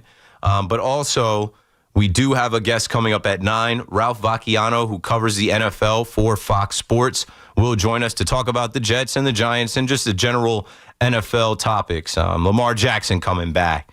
Mike McDaniel and Tua's eye was swollen. And, the officiating. There's a lot of talk about the officiating in that Giants-Eagles game. And Daniel Jones. We'll probably bounce around the league with questions, but keep it primarily focused to the Jets and Giants. So let's get a couple Giants calls in before we get there.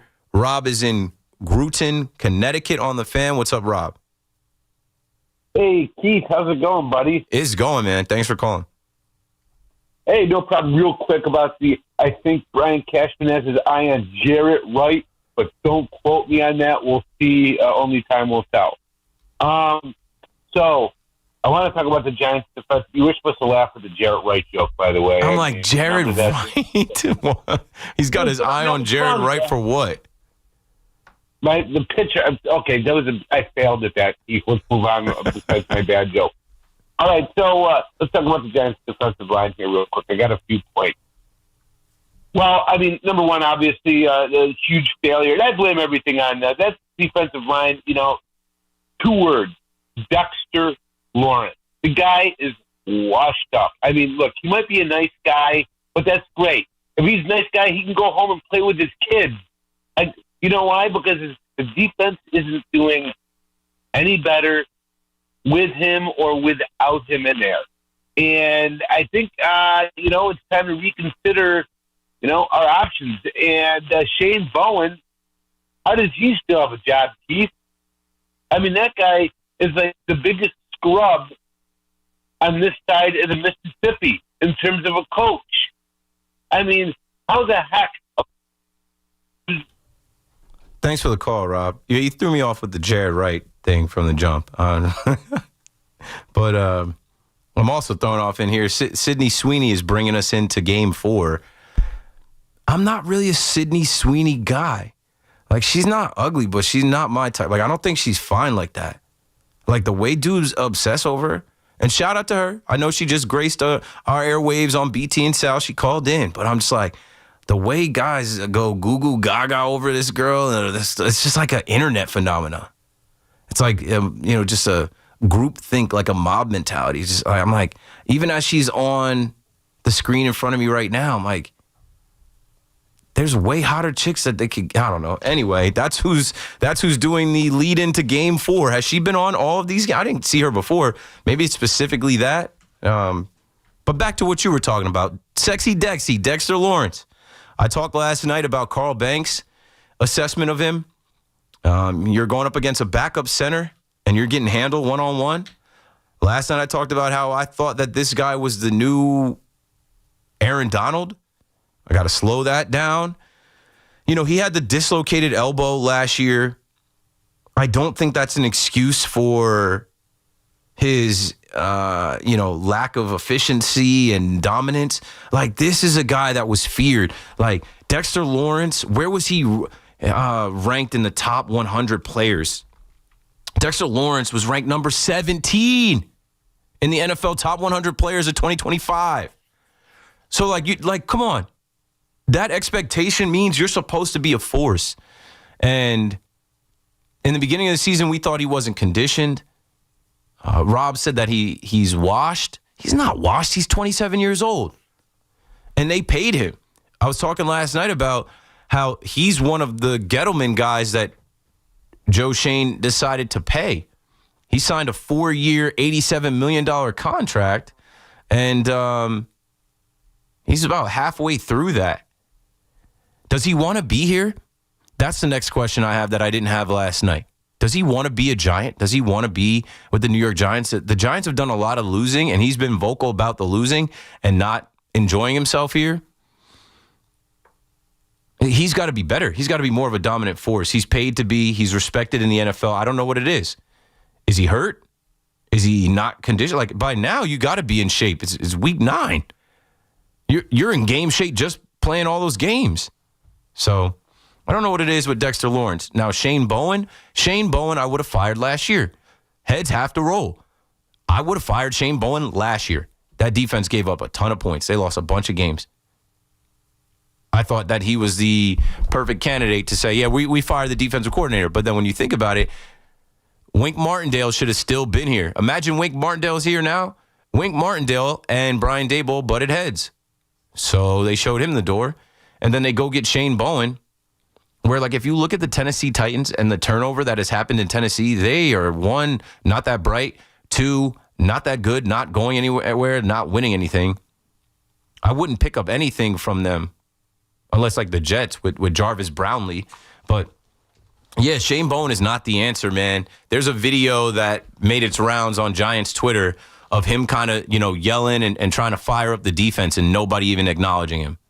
I mean, you can read too much into those videos. You're not there. You don't know the relationships.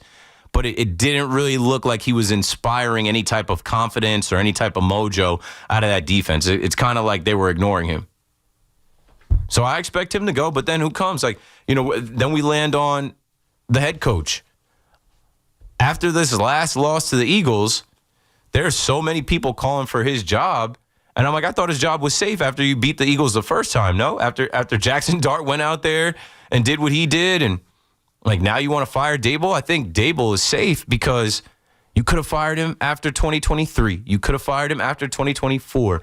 The whole reason that he has 9 lives or, was given another opportunity was he didn't have his own quarterback. They cut Daniel Jones. Basically, they benched Daniel Jones and then cut Daniel Jones so that his injury clause couldn't be enacted so that didn't happen. They didn't have to pay him for that. They get rid of Daniel Jones, who is doing just fine in Indy, but then they identify their quarterback. They trade up to draft him. They develop him in a matter of 4 or 5 months. They make him QB2. They start him. And when I say they, it's Dable.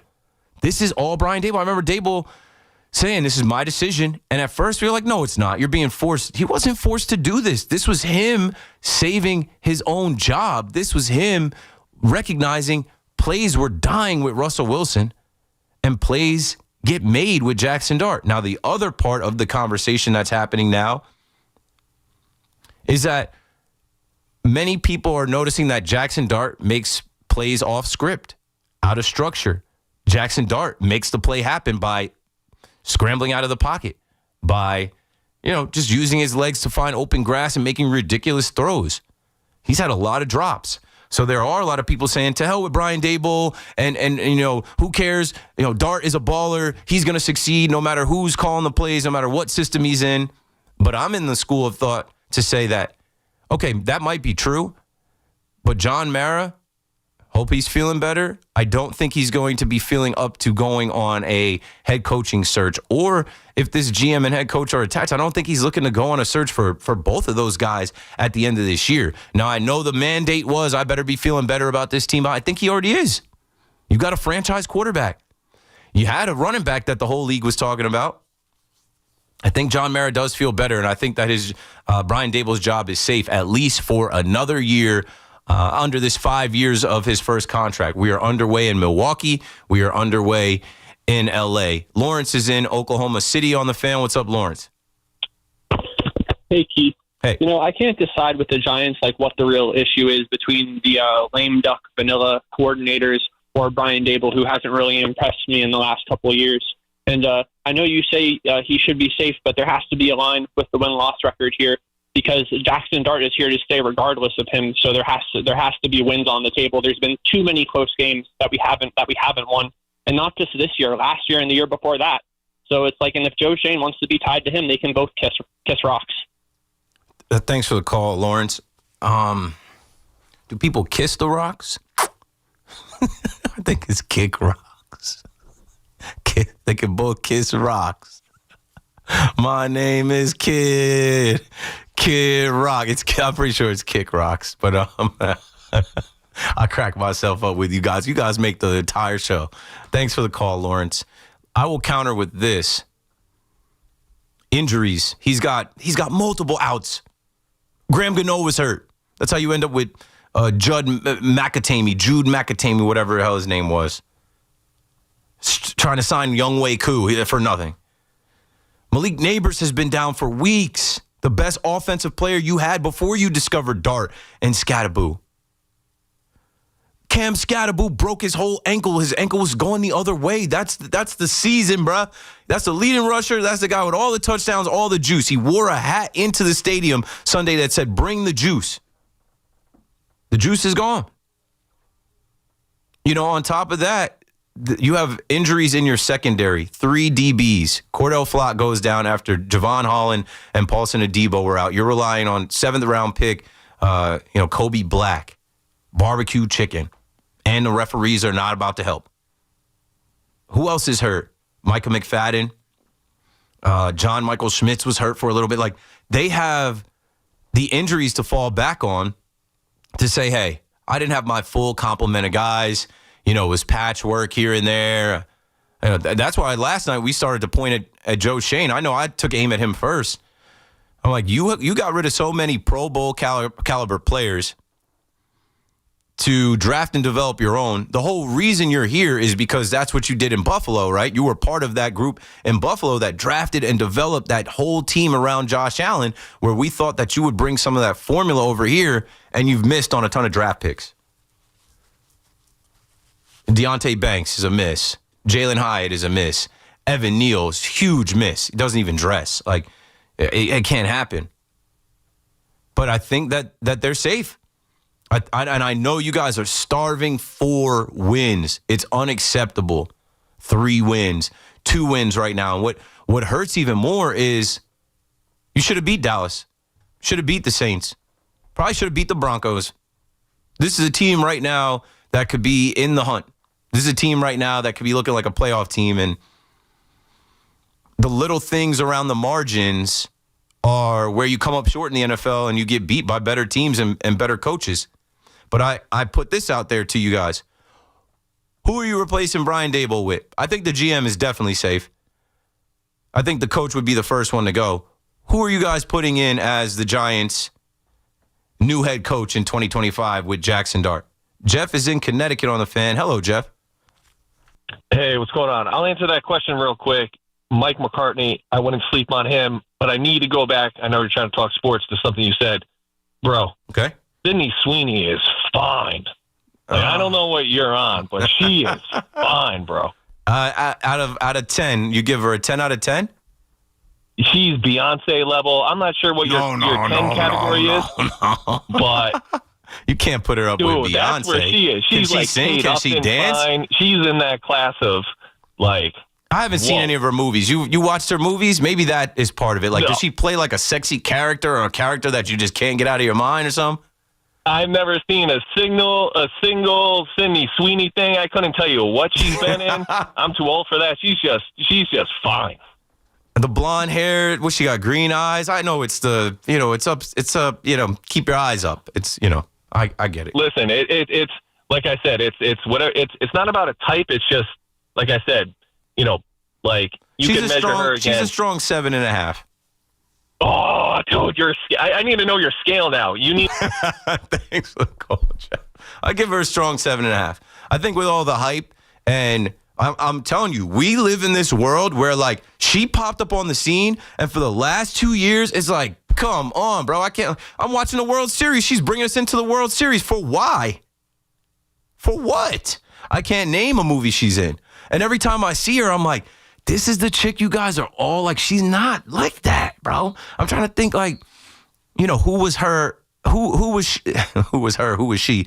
Who was in her position before she was? Like the Jennifer Aniston, Cameron Diaz actresses. I mean, the one that comes to head, and he mentioned it, was Kate Upton.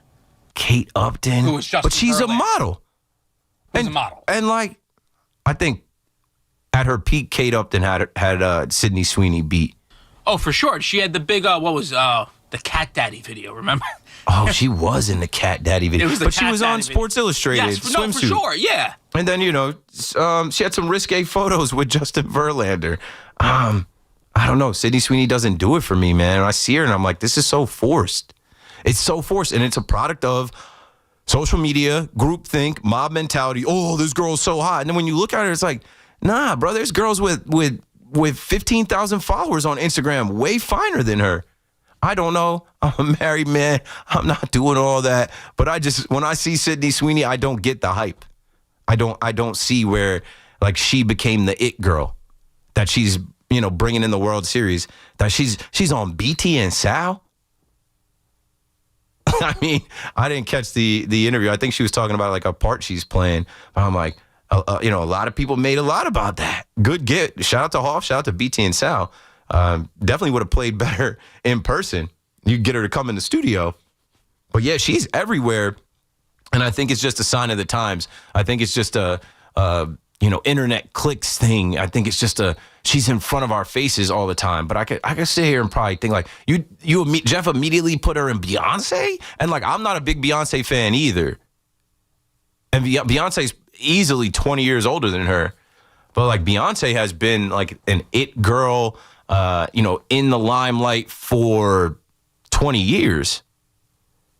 And she's super talented. I'm sure Sydney Sweeney is talented as an actress, but like I'm talking about just looks alone. Like I even just saw her on the screen. She's got this like bob chopped haircut. I'm like, what am I missing? Anyway, back to the conversations we're supposed to be having. The Giants, the Jets, the Knicks, the Nets, the Yankees, the Mets. Sports talk. Scoreless now in the bottom of the first. Shohei Ohtani steps in the batter's box against Shane Shohei Beamer. Ohtani. Yeah. Shohei, the way he says his name. We have that drop locked and loaded. Koichi from Ridgewood, New Jersey. You're on the fan.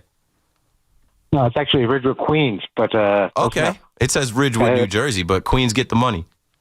That's exactly right.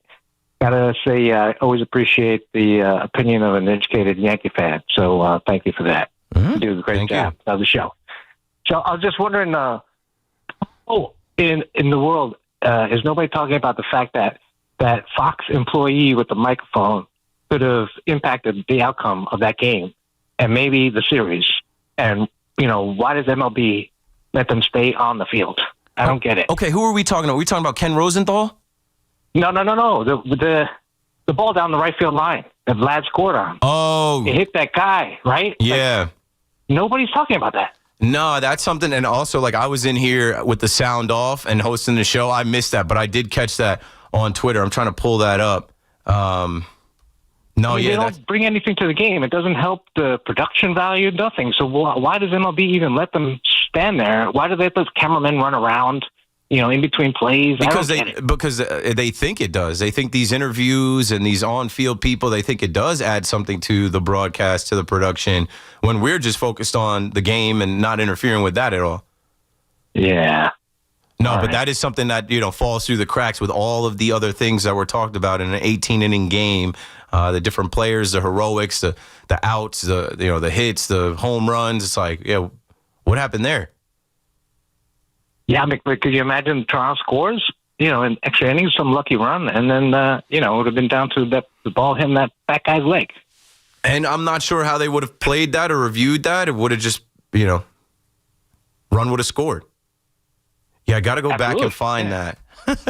I think. Let me know. Let me see. I think I know where I saw that yesterday, but I didn't catch that live, and that's not something that I don't think I heard really anybody talking about today.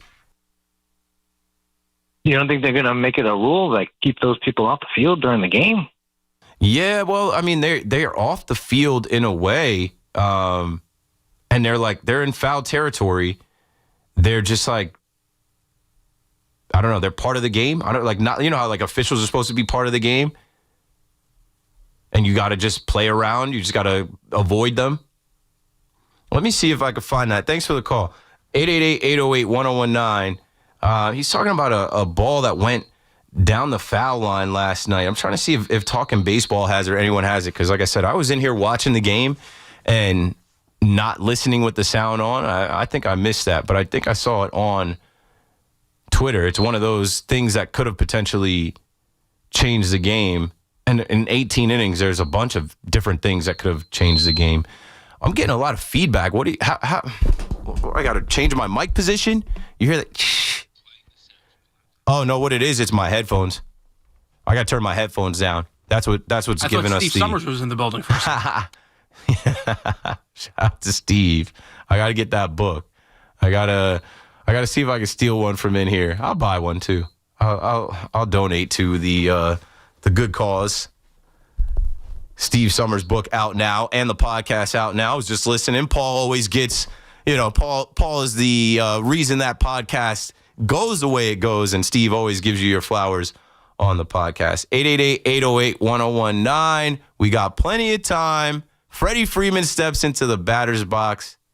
Shohei Ohtani walked on, I guess. Keith McPherson on the Fan. Got eyes on the Knicks. They're up 14-8. We're talking sports on the Fan. Don't go anywhere. We're coming right back. Every Saturday at 8 a.m., it's Kickoff with Boomer and Mike Valenti, where the guys break down the biggest headlines and storylines from across the NFL. I think what's happening in New England is legit. I think now they can win the AFC East. Kickoff with Boomer and Valenti is brought to you by Nationwide. For your insurance and financial needs, Nationwide is on your side. The Fan, 101.9 FM, and always streaming on Odyssey, TuneIn, and the iHeartRadio app. Hear that? That's the beginning of a journey powered by the confidence that comes from driving a vehicle so reliable. It's backed by a 10-year, 100,000-mile limited powertrain warranty. Where your journey ends? Well, that's up to you. Visit your local Kia dealer today. Kia, movement that inspires. See retailer for warranty details. Always drive safely. Limited inventory available. At the United Healthcare Medicare store, right here in Jackson Heights, you can chat face-to-face with a licensed sales agent who understands the community and get clear answers to your questions. We're located at 3752 82nd Street between Roosevelt and 37th Ave. We're ready to help.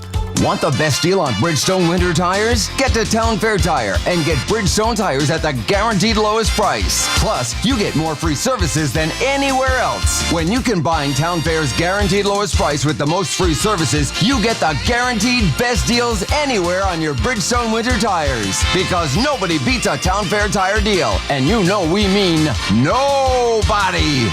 Name brands at discount prices. Town Fair Tire. If you're 55 or older and into that whole saving money thing, T-Mobile has an exclusive phone and internet bundle just for you. Right now, get 2 unlimited phone lines plus 5G home internet for just $30 each per month with AutoPay, plus taxes and fees. And with 5G home internet, setup is easy with just 1 cord and no technician needed, which is great if you're also into that whole keeping it simple thing. Switch now and experience the best mobile network in the U.S. Visit your local store to start saving. T-Mobile, it's better over here. Based on analysis by Ookla of speed test intelligence data Q4 2024 to Q1 2025. Ookla trademarks used under license. Unlimited on our network. Customers on voice plan may notice speeds lower than other customers and further reduction if using more than 50 gigs a month due to data prioritization. Video streams and SD on this plan. Home internet pricing after $20 a monthly bill credit plus $5 per line without autopay. Debit or bank account required. See 5G device coverage and access details at T-Mobile.com. During the Jeep Drive-In Fall event, well-qualified current FCA lessees get an ultra-low mileage lease on the 2025 Grand Cherokee Laredo X4x4 for $389 a month for 24 months with $2,249 due at signing. Tax, title, license extra. No security deposit required. Call 1-888-8925-Jeep for details. Requires dealer contribution and lease through Stellantis Financial. Current vehicle must be registered to consumer at least 30 days prior to lease to qualify. Extra charge for miles over 15,000. Not all customers will qualify. Residency restrictions apply. Take delivery from dealer stock by 11/3. Jeep is a registered trademark. Talk New York sports on The Fan. Everywhere in New York City, city agencies are busy delivering for you. Since 2022, a record-breaking 183,000 small businesses have opened. In 2024 and 2025, major crime dropped across the city. And now, every kid gets access to a brand new universal after-school program. That's NYC, delivering for you, every day, everywhere. Find out how at deliveringforyou.nyc. Dunkin's $6 meal deal is kind of wild. You get a bacon, egg, and cheese sandwich, 6-piece hash browns, and a medium hot or iced coffee, all for $6. That's the main character meal energy you need this fall. Get it now in Dunkin' stores or order ahead on the Dunkin' app. No substitutions. Participation and times may vary. Offer price varies in California and Hawaii. Limited time offer cannot be combined with other offers. Exclusions and terms apply. It all comes down to this, folks. Yep, the entire season is on the line. But my throat has officially thrown in the towel. Sounds like you need Vicks VapoCool drops. They're max strength and vaporize sore throat pain. Whoa! These VapoCool drops hit fast. Speaking of fast, did you just see that play? Yeah, he vaporized that ball. That pun should have come with a penalty. Vaporize sore throat pain with Vicks VapoCool drops. Use as directed. At Straight Talk, we know the holidays are your time to say yes. So why put up with a wireless company that makes you say out of data? Or no service here? Switch to Straight Talk and say yes to real unlimited data on a reliable 5G network covered by Verizon. And with a free 5G phone when you activate select plans, someone else in your family can say yes! Available at straighttalk.com and Walmart. Based on RootMetrics State of 5G Report United States 1H 2025. Experiences may vary. Not an endorsement of Verizon. For network management practices, visit straighttalk.com. I'm Scott Hansen, host of NFL Red Zone. Lowe's knows Sundays hit different when you earn them. We've got you covered with outdoor power equipment from Cobalt and everything you need to weatherproof your deck with Trex Decking. Plus, with lawn care from Scott's and, of course, Pit Boss grills and accessories, you can get a home field advantage all season long. So get to Lowe's, get it done, and earn your Sunday. Lowe's, official partner of the NFL. Talk New York sports here. The Fan. Yeah. All right, let's do it, man. We got like 20 minutes until the next break. Keith McPherson on The Fan, watching Ohtani pitch in Game 4 of the World Series. Watching the Milwaukee Bucks faithful. I will say they do have a good crowd. Like, they have a good fan base out there in Milwaukee for the Bucks. They're fired up to have the Knicks in the building. It's 18-15 Knicks out there. And, I mean, good shots by NBC Peacock around the arena. So keep an eye on that. 9 o'clock, the Devils will start. Also, program alert. Reminder, Ralph Vakaniano will join us at 9, specifically to talk NFL, Giants, and Jets stuff. Let's get back to the calls on everything. I did put out a question. If you guys are trying to fire Brian Dable, who are you bringing in to pair with Jackson Dart? Another thing I'll say about it is, beyond the X's and O's, beyond the plays, beyond the development, I don't think we are privy to the relationship that Jackson Dart and Brian Dable actually have. The amount of working hours they have spent together, how close those guys are. There are little things that we see, like I talked about, them talking about, texting each other, and even when Jackson Dart was supposed to be the starter, they said they spent 10 hours together, whatever. And then, after that first win, Brian Dable was all over the guy. It was like he wanted to, kiss him on the mouth. It's like, hey, take it easy. And then after he said, my quarterback, and he had to change his wording to our quarterback. Like, Brian Dable has a lot of ownership over, I didn't want Shedeur Sanders. I didn't want Tyler Shough. I didn't want Dylan Gabriel. I wanted Jackson Dart. We traded up to get him. I would have given up the number 3 pick for him. I brought him into this building. He learned my system under me. We developed him. I saw how good he was in preseason. I made him the number 2 guy, and we moved off of Russell Wilson. It was my call to make him the starter, and look at what we've got. So I think that wins and losses is one thing. Brian Dable's record gets put on his tombstone. Same with Joe Shane. Their record is terrible since they've taken over the Giants. But I think if you let them draft the quarterback and you kept him here for that, why would you let that be a 1-year endeavor? Why wouldn't you let that go until the full 5 years of the contract, see it all the way through, and see what next year brings when guys are healthy, what next year brings after you have another year of drafting and developing. Tommy's in Bayonne with us next. What's up? Oh, Tony is in Bayonne with us next. What's up, Tony? KM to AM on the FM in the PM. Yup. That's what we got. Listen, unless you're going to bring in Belichick or maybe Lane Kiffin, who's worked with Dart before, I think we got to pump the brakes on this. Yeah. Because even Belichick, nobody wants Belichick. The Jets passed on Belichick. And Belichick now, all you hear about with Belichick, UNC is not good. And that 24-year-old girlfriend of his runs his entire life. Like, no. Oh. Lane Kiffin just came out and said he's not money motivated. Lane Kiffin doesn't want the LSU job. He's comfortable where he is at Ole Miss. I don't think he's trying to come to East Rutherford. Go on. And that's fine. But remember John Mara, he was talking about Daniel Jones. He said, we did everything we could to screw this kid up. Yep. I don't want to get on another coaching carousel, bring in another system for him to learn, and in 2 years fire that coach, bring in another coach, You're right. another system for him to learn. You're right. We need the tenure of the Steelers. We need a guy that's going to be there. He's going to develop a culture, and the culture is going to move forward. Not just the culture for 2 years. No, you're right. You're spot on with what Mara said. Thanks for the call, Tony. Like, he kind of took ownership for Daniel Jones not working out. We're all seeing Daniel Jones work out in year 1 under Shane Steichen in the Colts system. So much so that they have the best record in football. He's in the MVP conversation. John Mara's not going to make the same mistake twice. They are lucky that they were able to get Jackson Dart, and he's been as good as he's been.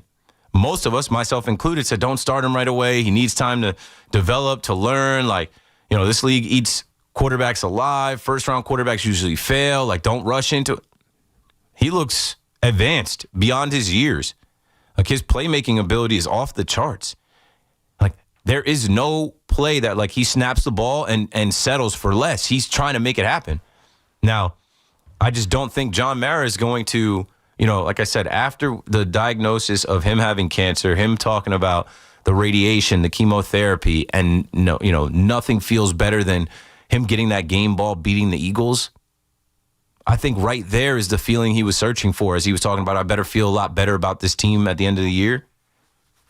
And they're not getting smoked. And I remember last year, Joe Shane talking about, we're not getting blown out. These are close games. It's the NFL. There's always close games. But there are still some games on the schedule left for the Giants to win. So try to get to like 5 wins, 6 wins. If you can do that, I don't know.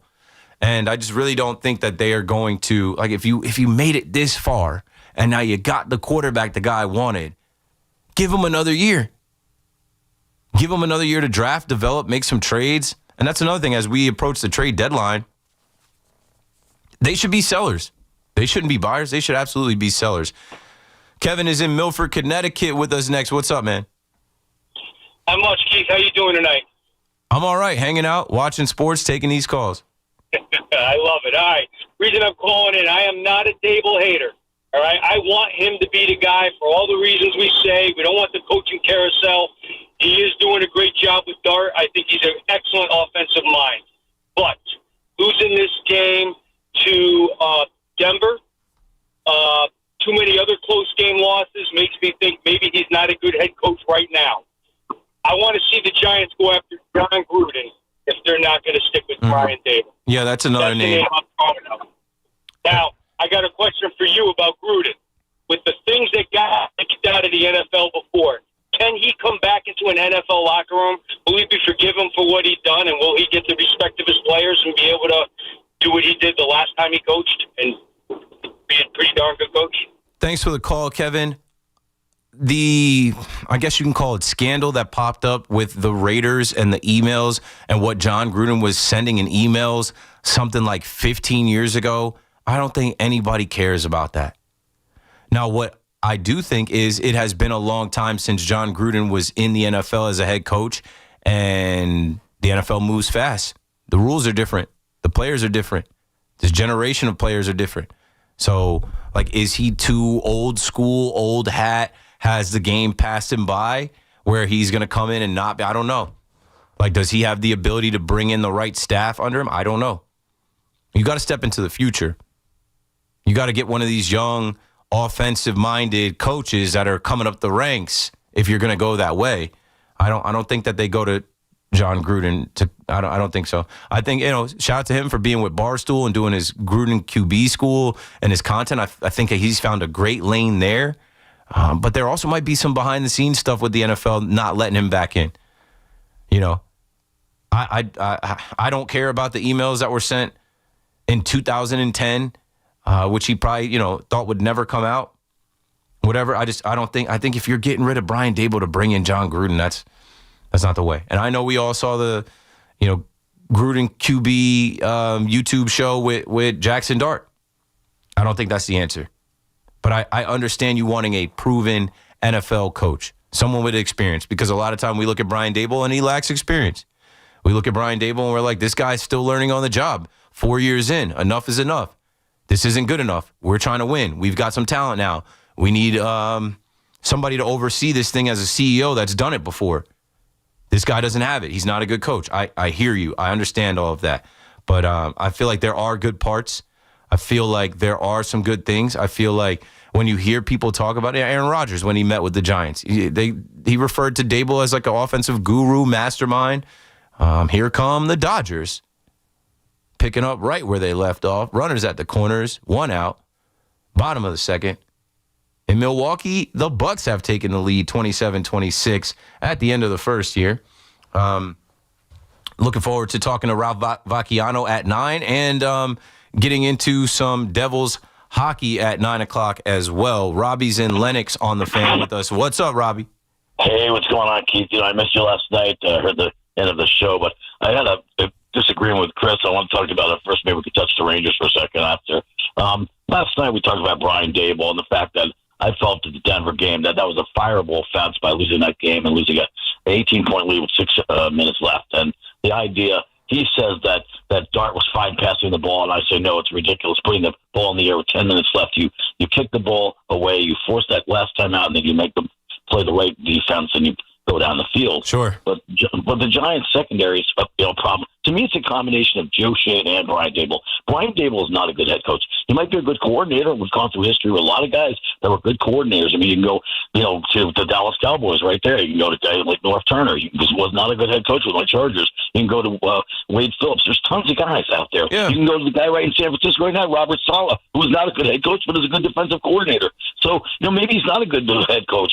So I find personally that he doesn't win close games. I think the Giants should be at least 4-4 right now. And if they had a competent coach who makes ABC decisions, like talks with Tiki, it would be 4-4. And he made dumb decisions. I'm sorry, that's an inexcusable, fireable offense when you have an 18-point lead with 6 seconds left. It's not about points. It's not about putting the ball in the air. It's about using the clock and making sure the clock is winding down. Yeah, I remember Tiki talking about Dart being a rookie. And I remember having the conversation a couple weeks ago about how they're not coaching him like a rookie. They put the ball in his hands. He's a playmaker. He's a quarterback. Right. They're, part of his development is not to put any training wheels on him. Call the offense, run the offense, put the ball in his hands. I felt all along that he's been the starting quarterback. Not the Rangers, okay? Tonight they're in Vancouver. Blow this thing up. I'm sorry, blow it up. What if they come out and crush it tonight? Please, come on. They're the slowest team in the NHL. I mean, it's ridiculous. They look like Cecil Turtle on the ice. I mean, you know what? The Devils hit rock bottom. And what are the Devils doing now? The Devils are rebuilding. The Devils have some stars. They're rebuilt, yeah. Yeah, okay, the Devils have a team that's going to compete. My only question with the Devils, Keith, is their goaltending, all right? That's my only question with the Devils, okay? But they're building from the inside out. They're building on defense. They got Nico. They obviously got Jack Hughes, and they got a bunch of players that really are gelling together and learning together, growing together. The Rangers are a bunch of old veteran guys that are beat up and past their prime with a bunch of guys that we can't figure out their question marks. Bring up the kids. Let the kids play. I don't care. I just don't understand, Robbie. The question I was asking the other night after they lost to the Sharks and I was on, they chose this fate. They broke up that team. That was a President's Trophy winning team. That was one of the best teams. That was one of the best teams in New York. I talked about how I've been on the Fan for 4 years, and the first couple years of that question that always pops up, who's bringing a title back to the city first? I kept saying the Rangers. I thought they were going to beat the Lightning. I thought they were going to beat the Devils. You know, it just seems like they never. I thought they were going to beat the Panthers. I didn't think they were going to beat the Panthers, but I don't think it's a coaching issue. I think it's a fundamental. It's almost the same thing as the Yankees, where it's a philosophical type of issue. Where for example, like Lafreniere was drafted, they didn't need Lafreniere. They could have put Tim Sluice, who's with the Senators, a much more effective player, and they don't let these kids play in the minor leagues. And now they want to bring up Perreault. It's like, fine, they want to bring up Perreault, but let Perreault play in the year. If you're going to put Perreault, okay, on the fourth line and play him 5 minutes every game, forget it. Let him play in the minor leagues for a year. Let him learn and develop, and he won't let his body get old. He's what? Similar to the Yankees, though, Robbie. Right. Yep. The fans aren't going for that. It's a business. That place sells out. You got to compete. Right? They got to compete. Yep. The Yankees don't have the luxury of it's going to be a down year. Let's bring all the kids up and rebuild and retool. And no, they got a challenge. They got to figure it out. Does Leon know hockey? Should we got Leon Rose to get in the other room or something? Why don't we bring Mark Messier? Can they bring? What do you think about Messier and GM and them coming to the Rangers? I mean, I watch him on the ESPN coverage, and he's great. Yeah. I actually saw him at a bar outside of Madison Square Garden. It's like a bar with like an outside area. He was just sitting there hanging out. This was a couple years back. I'm like, he's just a regular dude. Okay. But he's a great guy. What they're always going to say is similar to like Don Mattingly being the manager of the Yankees. You want to remember him as the champion and what he did on the ice. You don't want to tarnish that by bringing him in and having him, be the coach and the team fails, and then that ruins, how you remember the guy. Thanks for the call, Robbie. 888-808-1019. The Dodgers strike first. There's a sac fly to put the Dodgers up 1-0 here. 2 outs, runner on first, bottom of the second. Andy Pages takes a big swing. And more action in center field for Dalton Varshaw. Another warning track. Ball caught. In Milwaukee, I just saw whoever the sideline reporter is in Milwaukee, she had a Timberland boot around her neck. And then they flashed to something I was talking about the other night. The Knicks leaning in on the New York culture. The defensive player of the game for the Knicks gets a hard hat and Timberland boots. Like kind of how in baseball, the home run celly, like, the Blue Jays have that stupid jacket. The Mariners have the trident. Now, there's a thing with the Knicks and embodying New York and New York culture. They have Timberland boots and the hard hat. There's always construction going on in the city. So keeping my eyes on everything, trying to keep you alert as well. If you're riding along, if you're working, if you're not in front of a TV, I got 2 screens in here. Let me take my next couple calls. We'll break. We'll bring my guests in, and we will keep this rolling. Let's go to Rob in Mineola on the Fan. What's up, Rob? Hey, Keith, thanks for taking my call. I'm a huge fan of your show. I wanted to know if I could pass the phone off to my 13-year-old son, Mason. He wanted to talk to you about the Yankees. Of course. Mason, welcome. You're on the Fan. I just wanted to know, who do you think the Yankees should sign in the offseason? I want arms, just off the top, at least one starting pitcher, and I don't know exactly who they're going to go out there and get. Like, I don't expect them to go get Zach Gallen. But with Cole not being ready and Rodon not being ready and not knowing what version of heel we're going to get and Will Warren, like, I don't know. I'd like to see them add another starting pitcher so that we're not in a spot where we're like, I don't want to see like a Carlos Carrasco type on the team. And then, yeah, it's one of Kyle Tucker, Cody Bellinger, I believe. And I think they're more inclined to bring Belly back than to bring Kyle Tucker in. I think there's going to be some other suitors for Kyle Tucker. The Dodgers might be in pursuit of him. And then I'd like to see them add a first baseman or a catcher. And I say or because I'm not sure what they want to do with Ben Rice. Are they going to make Ben Rice really work on scooping the ball and being a better defensive first baseman and be the everyday first baseman? Or are they going to have him catching behind the plate with Austin Wells? Whichever one you choose. If you choose for him to be your first baseman, then I understand you not going out and signing, a first baseman. But if you choose for him to, and I still rather, I want a right-handed catcher. Like I think about Augustin Ramirez, and I know I'm always picking on Jazz, but I'm like, we gave up Ramirez for Jazz, and he won a game against us himself with the Miami Marlins. Like, we need that right-handed hitting catcher on the Yankees. Austin Wells, he shouldn't be the guy full-time. And then I don't know if Ben Rice should be the guy full-time at first base either. Yeah, off the top of my head, I feel like we should either sign like Shota Imanaga or Freddie Peralta as an arm and maybe like Andres Munoz and, for bullpen. Yeah, they could do that, but I just expect, somebody just in the chat, I think it was Moose from Jamaica was in the chat saying that Ken Rosenthal reported the Yankees have $70 million to spend, but I don't expect them to go out there like, hey, we got to spend all of that. I think they may look to make some trades and wheel and deal, but we'll know more as soon as this World Series ends and the stove heats up. Jack Curry and those guys will hit us with all that information. Like right now, my mind isn't there.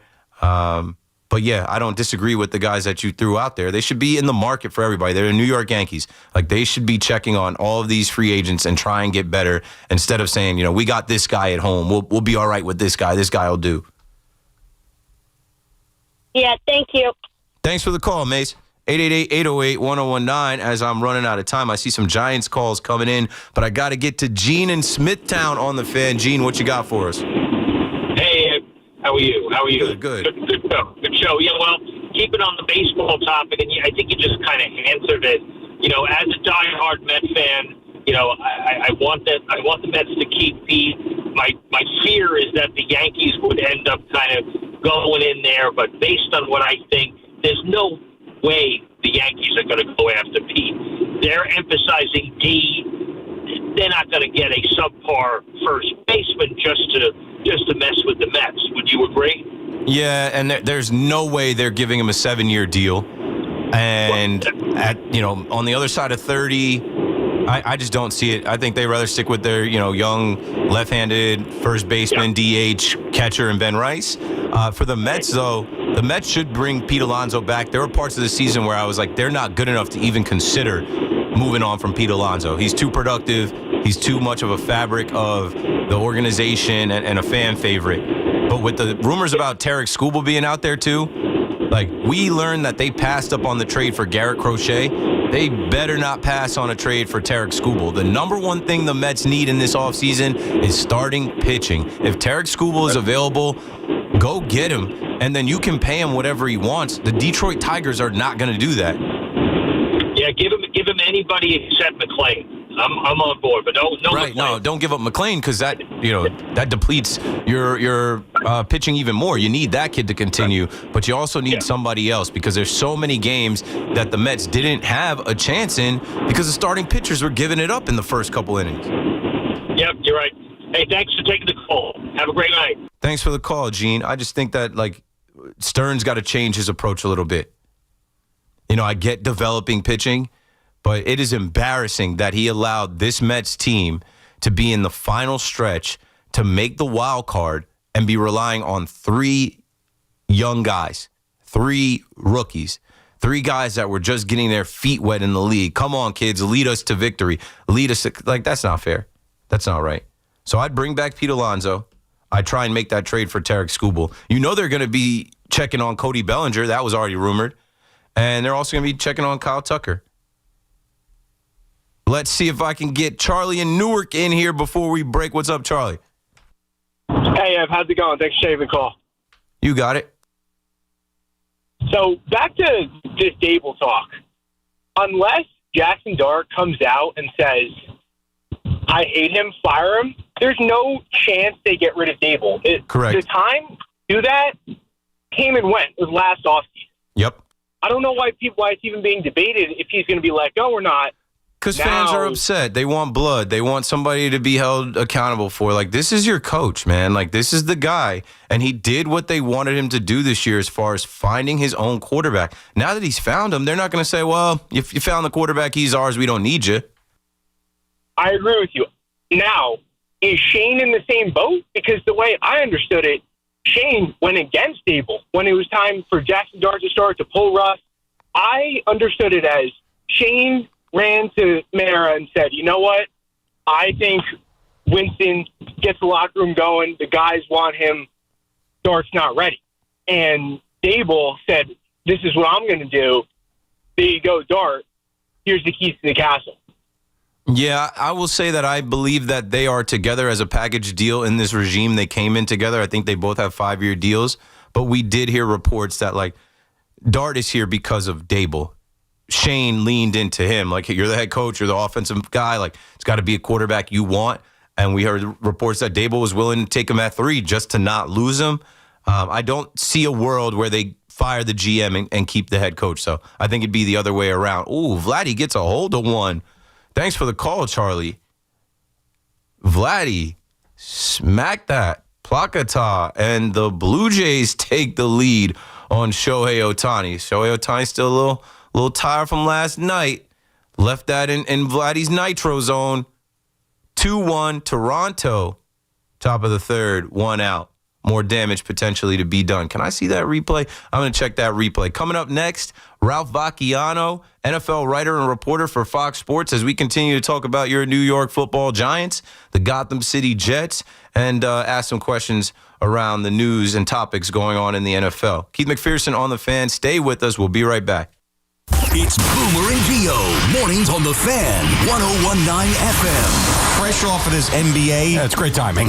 Thing, yes, is horrible. Yes. I'm sorry, because a lot of people already put their bets in, including it worked out. I picked the freaking Ravens on Friday, and it still worked out. And it still worked out. It worked out, but still. Listen to Boomer and Gio on demand on Apple Podcasts, Spotify, or wherever you get your podcasts. Everybody knows Town Fair Tire is New England's largest name-brand discount tire dealer, beating all the local competitors with our guaranteed lowest prices. And now, with over 120 stores throughout New England, we beat all the competition, including the warehouse clubs, the online sites, and the local dealers. Yes, we beat them all with the absolute guaranteed lowest price on name-brand tires. Nobody beats Town Fair Tire. Nobody. Name brands at discount prices. Town Fair Tire. Want fast, reliable home internet? Switch to Verizon Fios, where you get the 100% fiber optic network with speeds up to 2 gig. And if you're looking for live TV with up to 400 plus channels and live sports, Fios TV is where it's at. Get the internet speed you want and the TV you love when you bundle Fios home internet and TV with Verizon. Plus, get the latest deals when you call 1-883-VERIZON and switch to Verizon Fios today. Availability varies. Westwood One presents Today in Women's Sports, sponsored by Allstate. You're in good hands. The U.S. soccer team is ranked second in the world, and they just played a pair of friendlies against Portugal. After dropping the first contest last Thursday, the Americans responded with a 3-1 victory over the weekend. The U.S. was led in the win by Olivia Moultrie, who scored 2 goals in the opening 10 minutes. U.S. coach Emma Hayes made several changes to Sunday's lineup and had 3 teenagers in the starting 11. Hayes led the Americans to a gold medal at last year's Olympics, and she knows how to push the right buttons for her squad. I'm really, really pleased with the mentality, most importantly, of the group to recover, but also dominate the game in the way I expect and demand. Westwood One has full coverage of the national team's next friendly, which is tomorrow at 7:45 Eastern against New Zealand. With Today in Women's Sports, I'm Maggie Gray on Westwood. Some people just know you can save money on car insurance by checking Allstate first. Like you know to check if they're going for it on 4th down, before going to the concession stand. Yeah, give me 3 hot dogs, 2 jumbo Touchdown, baby! What? Hey, buddy, you want cheese with those? Yeah, checking first is smart. No. So check Allstate first and see what you could save. You're in good hands with Allstate. Potential savings vary, including based on how you buy, subject to terms, conditions, and availability. Allstate North American Insurance Company and affiliates, Northbrook, Illinois. Get in the zone, AutoZone. Charlie's battery is struggling to start. Not ideal before the tailgate, so he goes to AutoZone. Welcome to AutoZone, where a friendly AutoZoner tests his battery for free. Looks like he needs a new one, so he gets the Duralast battery. have fun, and stay warm. And he makes it to the tailgate early enough to get his favorite spot. Free battery testing and charging. No hassles, just help.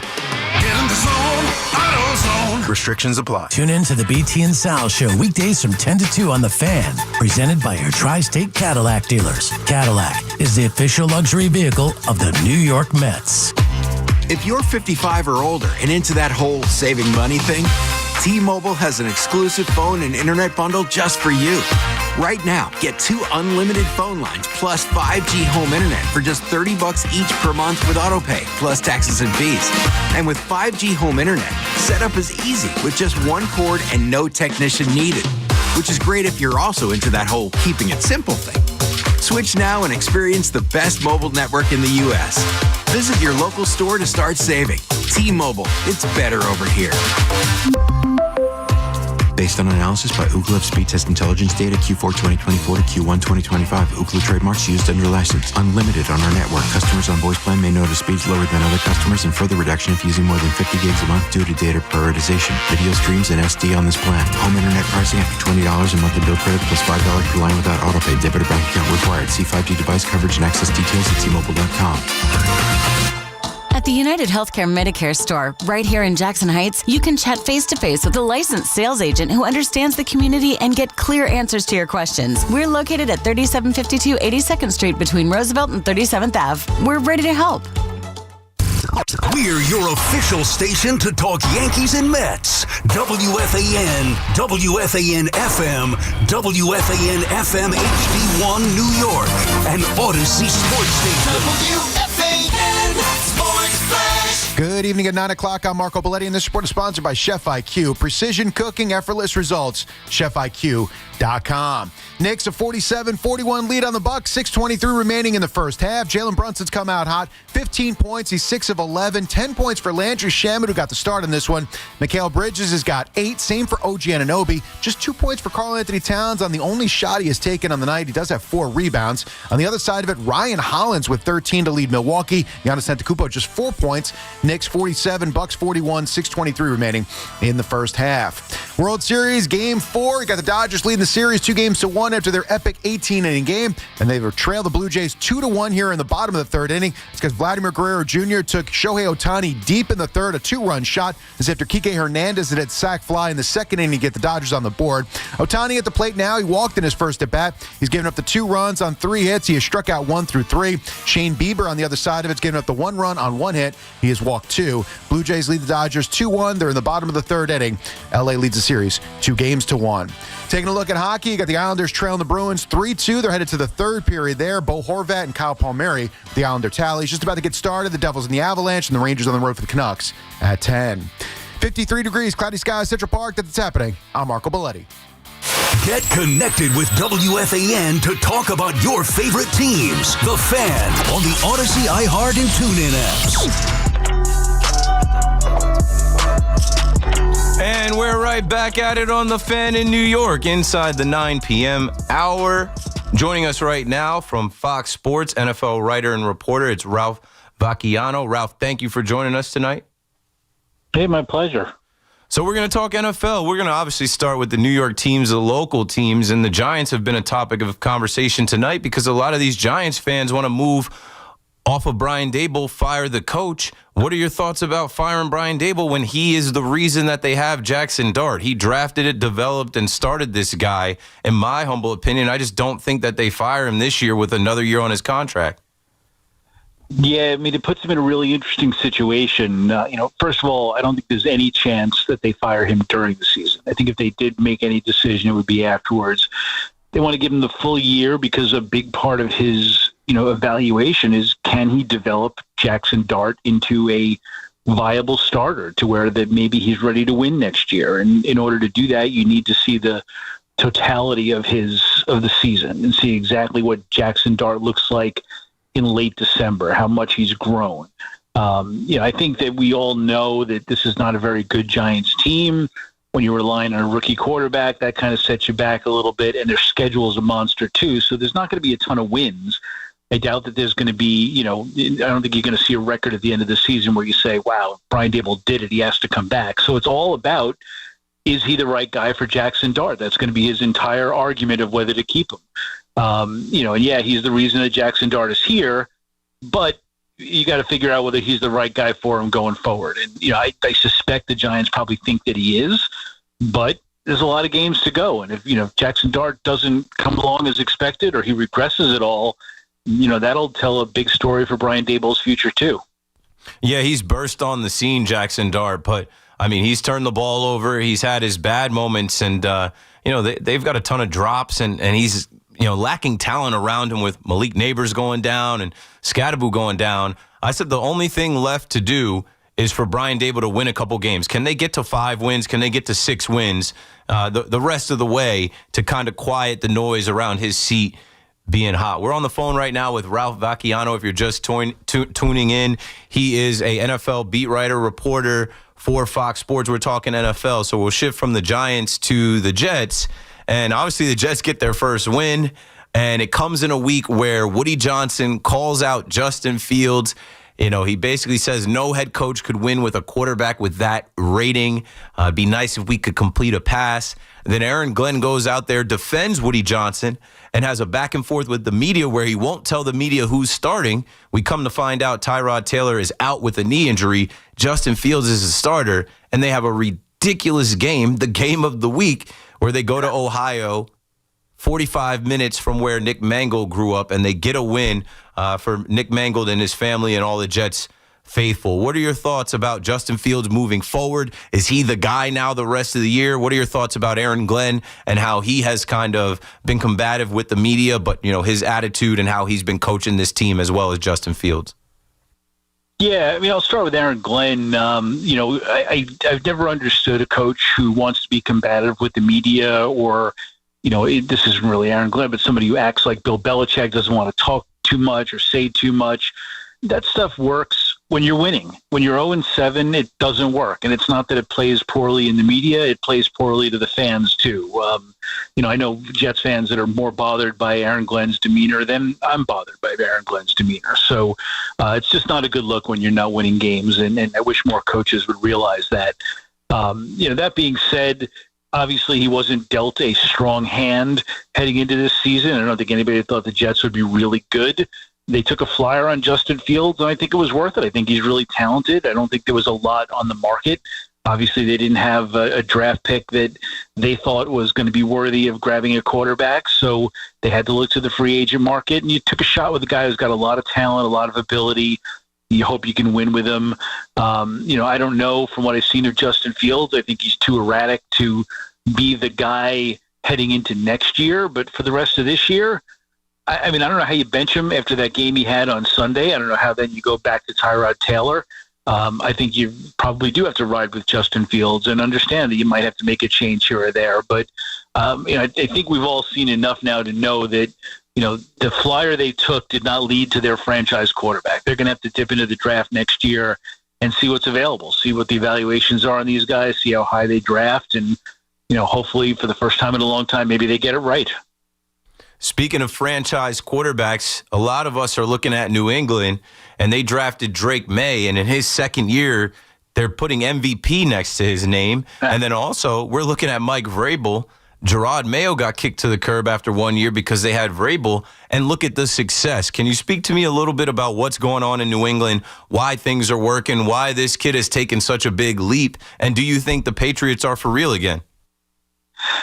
Well, I do. I think they probably have some flaws, and I don't know that they're a Super Bowl contender. I'm not sure I would rank them ahead of the Buffalo Bills. I know they're leading the division right now, but I think the Bills are a better, deeper team. But they're certainly on the right track, and it just goes to show you in this sport, the quarterback and the coach mean so much more than everything else. If you don't have a quarterback, you don't have a chance unless you've got the 2000 Ravens defense or, one of the all-time great running backs or something like that. If you don't have a quarterback, you just can't win. Once you get it, a lot of things around it fall into place. I don't think they have a lot of weapons around Drake May, but he's finding a way to make it work. Then you bring in a coach, and Mike Vrabel settles everybody down. He obviously he won in Tennessee, or relatively. He was a success there. He was widely respected around the league. Everybody knew that he could be a coach who could say, hey, my system works, my plan works, listen to me, respect me, and the players did.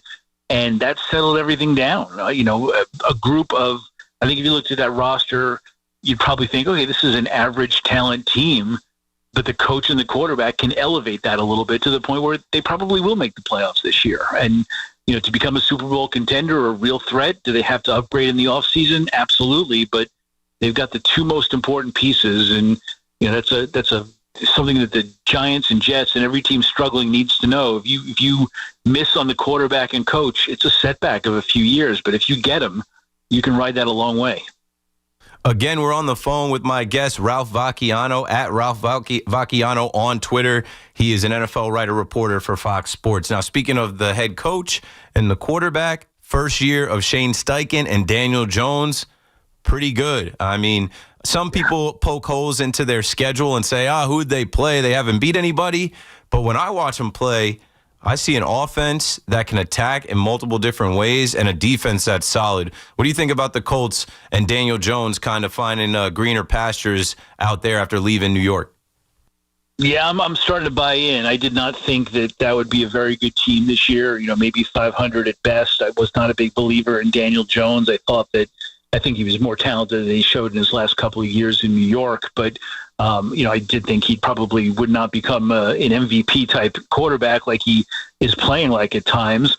I understand the skepticism of the Colts and their schedule, and it's real. But they're not just barely beating these teams that are beneath them. They're crushing them. They are playing terrific offense and terrific defense, and they've got Jonathan Taylor might be the best running back in football right now. Daniel Jones is not making many mistakes. Shane Steichen has proven that he's a really good coach when he has a quarterback. He's good with his strategy and good with rallying his team. I think they're for real. Does for real mean they're a playoff threat and a team that could maybe even make a run towards the AFC Championship? Yes, I think so. Are they as good as, are they a threat to the Chiefs, to the Bills, to make the Super Bowl? I don't think so yet. I'm not quite there, but I can't rule it out because that's how well they're playing. They're just surprisingly good. I just did not see that team having enough depth. I didn't believe in their offensive line, which they had a couple of new pieces on. I didn't believe in their defense, but they have managed to put it all together. And, I wouldn't have picked their coach and quarterback as a pairing that would succeed, but they got it right. There's no doubt about it. For at least this year, they got a big decision to make on whether to keep Daniel Jones and how much to pay him. But for at least this year, that pairing is really, really working well. Another quarterback and head coach pairing, Mike McDaniels and Tua Tagovailoa. I mean, it hasn't worked the way that many of us thought, but they get a big win last week, and now Week 9 kicks off in their building against the Ravens, who will bring back Lamar Jackson. Two questions for you. One, do you think that the Dolphins can rip off some wins and kind of save their head coach's job and their quarterback's job? And two, what are you expecting to see from Lamar Jackson? I feel like they really slow played this thing. I know a lot of us thought he was coming back last week against the Bears, but what are you expecting to see from the two-time MVP and Lamar? Yeah, well, to answer your Dolphins question first, I don't believe that they're ready to roll up a couple of wins. They certainly have talent down there, but that team looks like a dysfunctional mess to me. I was surprised by their win this weekend.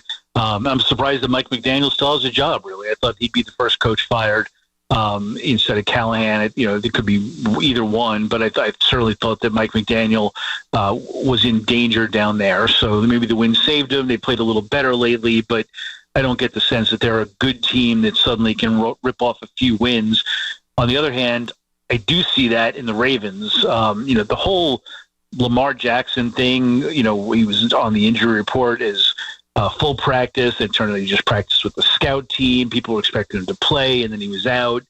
The Ravens say that it was an innocent mistake. I'm not sure I buy that completely, but I guess it makes sense that they wanted to give Lamar Jackson an extra week, especially not have him play 2 games in 5 days. That makes perfect sense.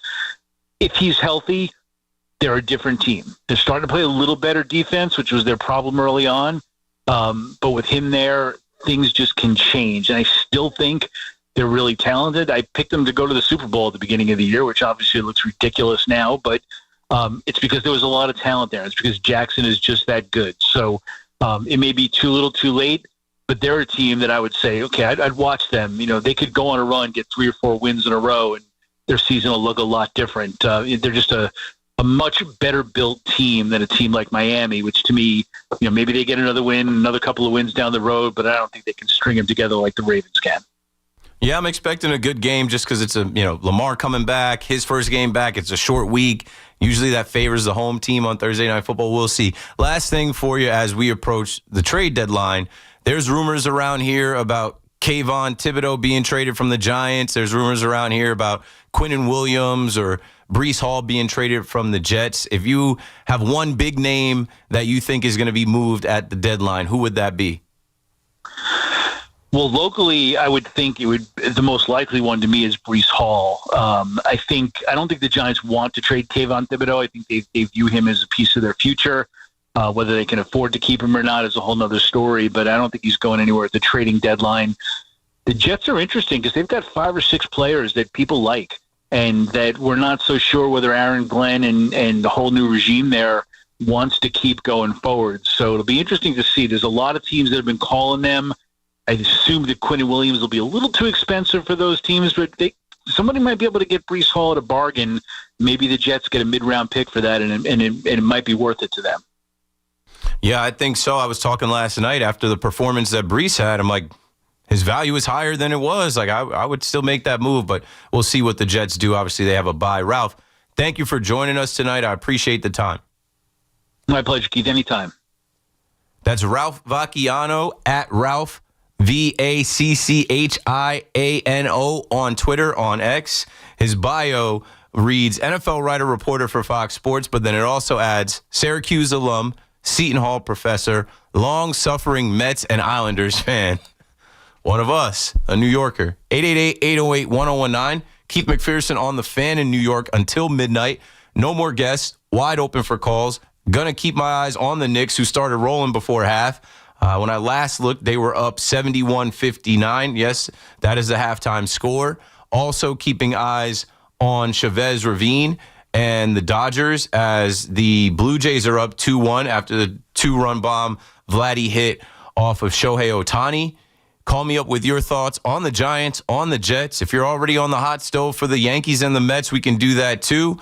The puck is flying around. Tonight, we do have Islanders hockey. We do have Devils hockey. The Islanders started a little bit earlier against the Bruins. It's 3-2, Bruins over Islanders. And then the Devils gave up the first goal. As I'm looking for that score, they just gave up another goal. Avalanche up 2-0 over the Devils, and we are waiting for the Rangers and Canucks to play. So it's the most wonderful time, sports equinox time. You got baseball going, you got basketball going, you got hockey going. No NFL tonight, but plenty NFL conversation around the Jets, the Giants, and the league. 888-808-1019. We'll be back after a quick timeout. Who will stay? Who will go? Big questions loom for the Yankees and Mets this offseason. Get the latest here. The Fan, 101.9 FM, and always streaming on the Odyssey, TuneIn, and iHeartRadio app. Sitting in the driver's seat of the Nissan Kicks is like the best seat in the house. You're in the action. And with the Nissan Kicks all-wheel drive, you can go find the best views. And with the 10-speaker Bose Personal Plus audio system, you can hear everything. Your new wheels await. Reimagine your ride with the reimagined Nissan Kicks. Now get the 2025 Nissan Kicks starting at just $21,830. Shop your local Nissan store or nissanusa.com. Starting MSRP at $21,830 for base model. All prices are manufacturer suggested retail price. MSRP. MSRP excludes up to $1,495 destination and handling charges, tax, title, and license. Dealer sets actual price.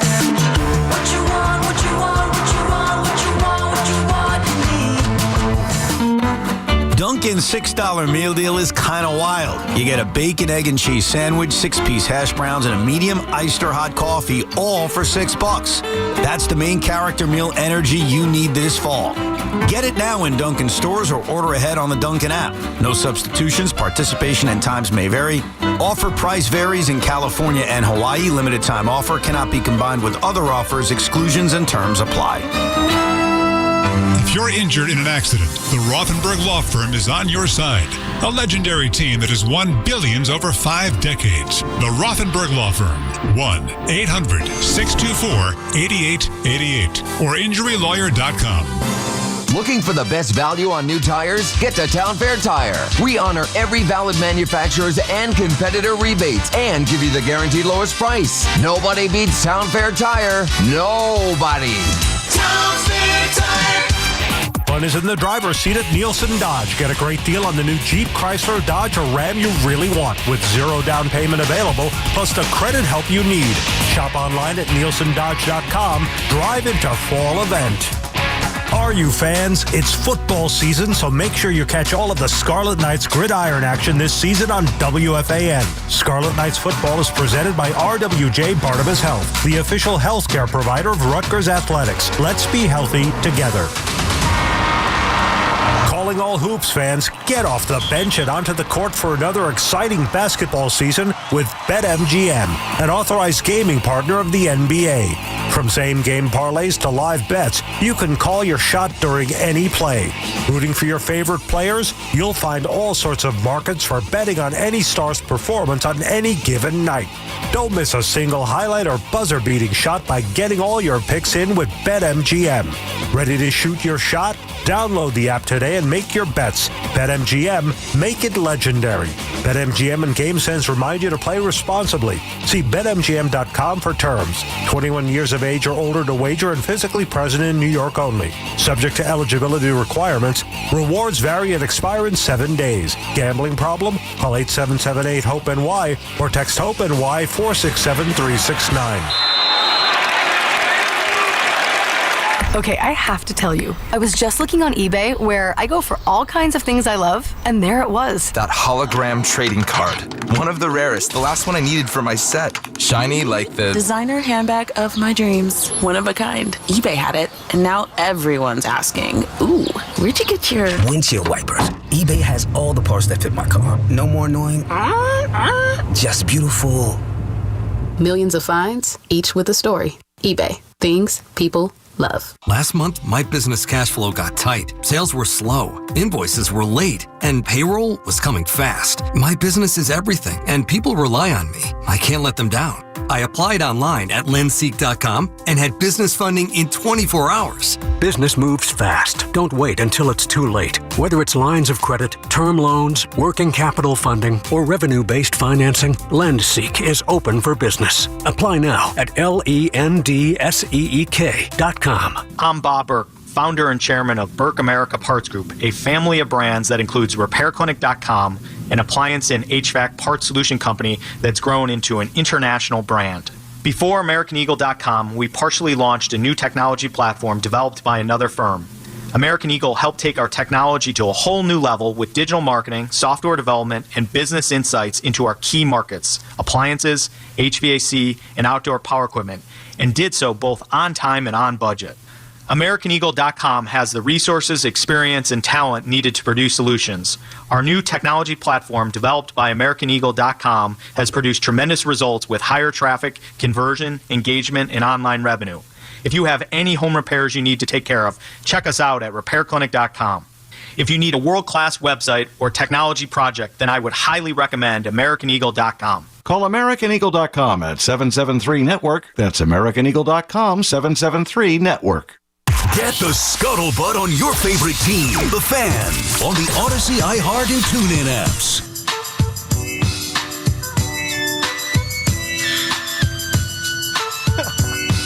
Oh, man. We live in a time where, like, the internet is king. And if you're into sports and you follow all this stuff on the internet, it's always entertaining. So I just was looking at a clip from Jaylen Brown, the guard from the Celtics, who went viral this week because his Beijing, his like black spray paint to spray in his bald spots of his thinning hair, it rubbed off on OG Anunoby's jersey when he was defending him. So he did a live stream where he had some barbers with him. He's got a cape on. I guess they were cutting his hair. I guess he's transitioning into going bald. And I'm laughing because Legion Hoops just posted, Jaylen Brown called LeBron for advice on hairline treatment in Turkey. If you follow me on Twitter, as soon as he announced that he was doing this live stream, I got no engagement on it. I don't care. I said, laughing my ass off, this is what Bron should have did.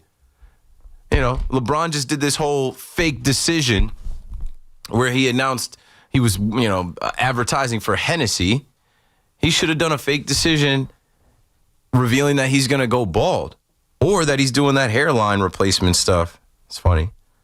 I can't relate. I'm blessed. I've got long hair. My hair grows perfectly fine. I struggle with it, though. I'm like, do I cut my hair? I can't cut it. Because then it's like I might lose my aura. I might lose all my powers. I can't cut my hair. Not at this point. It's been 7 years, 7 years. You know. Let's get back to the show. 888-808-1019. We're halfway through another 5-hour KM to AM. I'm watching NBC's coverage, and it's great, man. Like, they got Jordan on here. They got the Jordan one-on-one with Mike Tirico. They're going back in time to those Jordan days that a lot of us, became fans of basketball in the NBA with him. They have Carmelo on the panel at halftime. This is the second time I've seen Carmelo on their broadcast where he refuses to wear a suit. I haven't seen Carmelo in a suit since draft night. Like, Carmelo just wears like his, clothes like like fashionable clothes like jackets and bombers. Like, they don't make him wear a suit. I guess they don't have to make the Hall of Famer, legendary Nick guy that gets the loudest. Look at this. I'm intrigued by this NBC coverage. Like the young lady who I mentioned earlier who had the Timberland boot and just did like a little side segment on the Knicks defensive player of the game getting Timberland boots and a hard hat. They just showed her doing the three-point contest at half. I guess she's a former player. Her form looked like she could shoot. Anyway, got eyes on that. Got eyes on Ohtani. Ohtani has locked in since he gave up the homer to Vlad. And speaking of that, in the chat, look at this. Prince Harry and Meghan Markle at the game. I think I saw Kobe's wife at the game. Austin Butler, Tobey Maguire. I don't know. Oh, Sydney Sweeney. There she is. Okay, now I see her. She looked better there. And Paul looks at me like... She looked better there. She looked better there than in the promo. She had the shades on. She had someone in the chat was comparing her to Marilyn Monroe. I don't think you can do that, but the way her hair was done, it looked like she was going for Marilyn Monroe with that hairstyle. But yeah, watching the World Series, I just said I can't cut my hair, and Jay Fed in the chat said Vladdy cut his hair. You can as well. When Vladdy first cut his hair, people were like, "Yo, he lost his aura. They zapped him." Obviously, now he got paid and went to the World Series. It took a while for that to take. I'll eventually cut my hair. Not right now, though, baby. It's too much a part of my look. It's too much a part of who I am. When people see me out, they can recognize me. What was the dead giveaway? Usually the hair. All right, back to the show. 888-808-1019. John and Mass have been holding for too long. Go for it, John. Keith, what's up, man? Last time I had you on, you fell asleep, bro. Last time you were snoring on me, man. Oh, yeah, my bad. So I'm hearing these Giants callers the other day or today. They're all calling about Brian Dable's job and such, right? And these fans got to understand that Jackson Dart is working with arguably the worst receiving core in football right now. Perhaps next to the Jets. And the Jets, if Garrett Wilson's healthy, they got a better receiving core. But who's the Giants' best receiver right now? Wan'Dale Robinson? I can name 40 to 50 receivers. You know, I can name 40 to 50 receivers right now that are better than him. Mm-hmm. And they just lost Scadaboo. They lost Neighbors, you know. And if this team next year, they get back Neighbors healthy, they get back Scadaboo healthy, they maybe use their first-round pick on a receiver, this offense is going to be totally different. Why would you use that first-round pick on a receiver? Yeah, exactly. No, why? Why would you want to use it? They're going to be picking top 10. Why would you take a receiver? You already did that with Neighbors. To get someone else. I mean, yeah, Tankathon has them taking Jordan Tyson from Arizona State, but I don't like taking a receiver with your top pick 2 out of 3 years. Maybe an offensive lineman. I mean, yeah, but they've really swung and missed so much at offensive line. So, yeah, but I mean, what else would they need to use that draft pick for? You know, the defense. looks pretty solid. No. Defense. If you can get a solid number 2 receiver. Maybe you take the best interior D lineman if Dexter Lawrence is past his prime. Maybe you take a corner. That is true, too. You could take a corner, yeah. But, they just got to win games. Though, you know, this team, you know, is going to be totally different next year with a healthy Neighbors and a healthy Scadaboo and another year of Dart. And people don't understand, too. Josh Allen only won 5 games his first year when he had Dable as his coach, as his offensive coordinator, you know? Dart has come out of the gate looking much better than Josh Allen originally looked. Exactly, you know? So I'm going to call it now. If Neighbors is healthy and his offensive line is healthy, you're going to see Jackson Dart throw for about 4,200 yards. And at least 30 touchdowns next year. Thanks for the call, John. But it's hard to sell me on that with these coaches. It's hard to sell me on that they're going to be completely different when guys are healthy, when you're going to have the same culture, the same play callers, the same regime. They need the talent. They got to hit on some picks, and then they need to make some trades too. Like, I feel like they let go of so many talented players in an effort to just reshape the building into their own vision and have their own guys and get rid of some of those guys they inherited. Those guys have left and gone on to better places. Xavier McKinney, Evan Ingram, Leonard Williams, Saquon Barkley, Sterling Shepard, Julian Love, Daniel Jones. We do this exercise every week. We do this every single week. They got to win games. Let's look at the rest of the Giants' schedule and see, like, I think this week, and shout out to people that are hitting me up this week, oh, you going to the game, I don't think I'm going. It's not really my party. 49ers versus Giants is going to bring out a lot of 49ers fans. Arguably, the 49ers have just as many fans in the area as the Dallas Cowboys do because of their winning. They've done more winning. They haven't been able to win the Super Bowl, but they've been in a couple of them. They've been in the NFC Championship. You know what I'm saying? Like, the 49ers brand is strong. The 49er faithful will be out there at MetLife on Sunday. Whether they roll with Mac Jones or Brock Purdy, that's a game that the Giants have to win in their building. The Giants have won the last 2 games in their building. You got to circle that as a win. I don't care who's healthy and who's not. Dart is healthy. Brian Burns is healthy. End of story. Your best player on offense, your best player on defense is healthy. Find a way to win that game. Stop Christian McCaffrey. Stop George Kittle. Don't let Mac Jones come into the building and beat you. And then why can't they go to Chicago and beat the Bears? The Bears just lost to Snoop Huntley and the Ravens. Go get those 2 wins. There's no way in hell they're beating the Packers. But let's not say that, because that's what I thought 2 years ago with Tommy DeVito, primetime game, and the Packers come here and lose. Jordan Love couldn't throw the ball.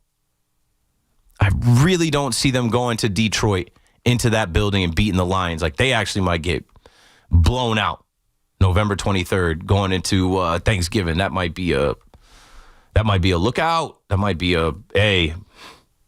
get Dart up out of that game. Then you got to go to New England and play the Patriots December 1st, and that's a primetime game. Oh, boy. That's a Monday Night Football game. I don't see you surviving that one. should be able to go out to Vegas and beat the Raiders. I think I told you guys when we looked at the schedule, if you're a Giants fan, you want to go to Vegas, see the Giants play out there? The Raiders are trash. Vegas is a great place. I've never been. If I was a Giants fan, I'd be booking that trip. Go see the Raiders, right? Because that weekend is the 28th of December, so you're going into the new year. You want to go party out in Vegas and stay out there for 3 days until New Year's Eve? There you go. And then last but not least, the Dallas Cowboys come to MetLife. And I don't believe the Dallas Cowboys are going to be a playoff team. They're in the hunt, but they'll probably lose some games. And why can't you beat them in your building? So I just counted off the 49ers, Bears. Oh, I skipped the Commanders. That's another winnable game. So the 49ers, Bears, Commanders, and I skipped the Vikings. I don't know why I just did that. Oh, it's because of the way it's set up on my computer. I see about 5 winnable games. They could finish this season with 7 wins. 49ers, Bears, Commanders, Vikings, Raiders. Maybe even, I don't know. Maybe they could even rip off 6 wins. They probably lose to the Cowboys, though, because the Cowboys, that's going to be their last game. They treat that like the Super Bowl. They have to win those games. If Dable wants to kill this narrative of he's not a winning coach, he's not a good coach, even with the injuries that they have to game plan and scheme and find ways to beat these teams down the stretch. There's some winnable games coming up, and they've played better opponents. The Giants have to get to 6-7 wins, 6-7 again. They have to get to 6-7 wins for Brian Dable to quiet the noise around him coming back next year. Chris is in Port Washington on the Fan. What's up, Chris? Yo, what's up, man? I've been wanting to talk to you all day. Two things. First of all, the Giants are bad when you go on their Fanatics website and they're selling special teamers jerseys. Who? Like, they got guys on there. I mean, listen, I've had seen tickets growing up. I haven't missed a snap in years. I got guys. I'm like, wait a minute, who is this? And they're selling special teamers, guys off practice squads last year. $139. I'm about to go look. It's Art Green. I'm about to go look. I don't even know who that is. Dude, I'm the same way. And again, I don't miss. I got 2 kids. They know I get 3 hours a week, 4 hours a week, and I'm like, look at it. I was like, wait a minute. What? I see Scattaboo. I see Burns. I see Dart. I see Lawrence. Scroll. Like, it's ugly. Abdul Carter. Keep going. I'm like, how bad can it be? Jameis Winston. Wait. Art Green. I'm looking at it too. I got Art Green. Who is Art Green? I got Mobile. I'm like, wait a minute. These guys. Wandale, Thibodeau, okay. Drew Phillips. Casey Kreider. Bo Collins. Collins is hilarious. Okay, wait. Okay, Kenny Golladay popped up on clearance, $66. Nick Jones. Young Wei Koo's jersey's available for $129. There's the special teamer. Young Wei Koo hasn't even done anything. How you know? He wasn't even active. It's rock bottom, dude. Rock bottom. Okay, so a quick story. Growing up, I grew up with this kid from Floral Park, New York. His name is Matt Rosati, right? He's the single greatest baseball player I've ever seen in my life. He went on to get drafted by the Phillies. He was the single AA and AAA player of the year for them, right? The only reason why he didn't make it, they signed Howard. He did no juice. He did nothing. It was all natural, whatever, fell behind. In high school and college, he was a boy amongst college kids. In elementary school, private school, high school, he was a man amongst boys. They used to walk him 5-6 times a game intentionally. So, Mr. Rosati, what up, Barbs? Got it pissed off. They were upset. So they had the Rosati rule. You are only allowed to intentionally walk a player twice a game. You could do it to everybody, but the manager can only walk somebody twice. So he got hooked. He'd get his 2 walks, and then he's smacking the ball all over the place. Why don't they do that in the show? Because you can. You know what? You said this was high school ball? No, this was growing up, dude. Not Pop Warner Little League. So what? Listen, it's not about that. Right? No. So listen. This kid was the guy that took Jabba Chamberlain deep, right? I got into a fight over Jabba Chamberlain because he was so upset about this ball going out. So this kid had talent, right? He played throughout college. We went to college. He got drafted by the Phillies. He got to AAA. But this was the rule when he was younger. They changed all the games for him growing up. Why can't they take that little baby rule and bring it up? What's the difference? If they walk Freeman twice, they can't do it again. If they walk Ohtani twice, they can't do it again, right? 2-3 intentional walks a player. This guy is the face of the league, is of the world, and he doesn't get to swing the bat. But he did. He was 4 for 4. Thanks for the call, Chris. My pushback to that earlier in my open was Little pitched around him. It wasn't an intentional walk, but he pitched around him. So you can make it where they don't just throw up the 4 and take your base, but they can still put him on first base and make it look like, oh, well, I tried to. And one thing about the Dodgers and Shohei Ohtani, they don't expand the zone. He's not chasing any pitches. They'll take their base past the baton. But now you got me down this rabbit hole. Like Bo Collins, I found. You can get a Bo Collins jersey for $129. You can get a Casey Kreider jersey for $129. You can even get a Lamarian James Giants jersey for $129. Marcus Mbo, Darius Alexander. Who else did I just come across where I'm like, why would you cop that unless you're a family member? Tyree Jackson, $129. Dalen Cambry. I guess got to have everybody. You never know. Somebody might just like the number. Thomas Fidone. And then here's Art Green. Yup, $129. Art Green jersey. Just stick with the Jackson Dart. Jackson Dart, that jersey's hard to get. It's not available. Everybody wants one. But yeah, they got to get wins. Going back to that conversation. There are winnable games on the schedule. So this is what we'll do, folks. It is the end of October. There are no more games left for the Giants in October. We will come back in a month at the end of November. The last game in November is the 23rd. There are 4 games. The Giants should get 2 wins out of those 4. If they find a way to screw that up, I won't be on the same campaign as a Dable. I'll say, listen, can't keep them around. Losing creates more losing. It's a disease. They are infected with losing. And then when we get to the end of December, those 4 games, they should arguably, like, when you look at the Commanders, maybe they lose if Jaden Daniels is back and healthy. The Vikings, though, they don't have a quarterback. Even with J.J. McCarthy. A late game in December, them coming into your building, you got to beat them. And then the Raiders going out to Allegiant Stadium, that beautiful building where it's climate controlled. Come on. The Giants, well, not even the Giants. Brian Dable has to win games in these final 2 months to quiet the noise around him losing his job. Van is out on Staten Island with us next. What's up, Van? Hey, how are you, Keith? Good. Thanks for calling. Before I get to my point, just wanted to say I heard earlier you're talking about Sydney Sweeney. Yeah, she's all right. Yeah, hey, I would say she got a hype from her role on Euphoria, by the way. Okay. See, that's something that I'm never going to watch. Show, yeah. I know of it. It's on Netflix, right? That's something I'm never going to sit down and watch. It's an HBO show.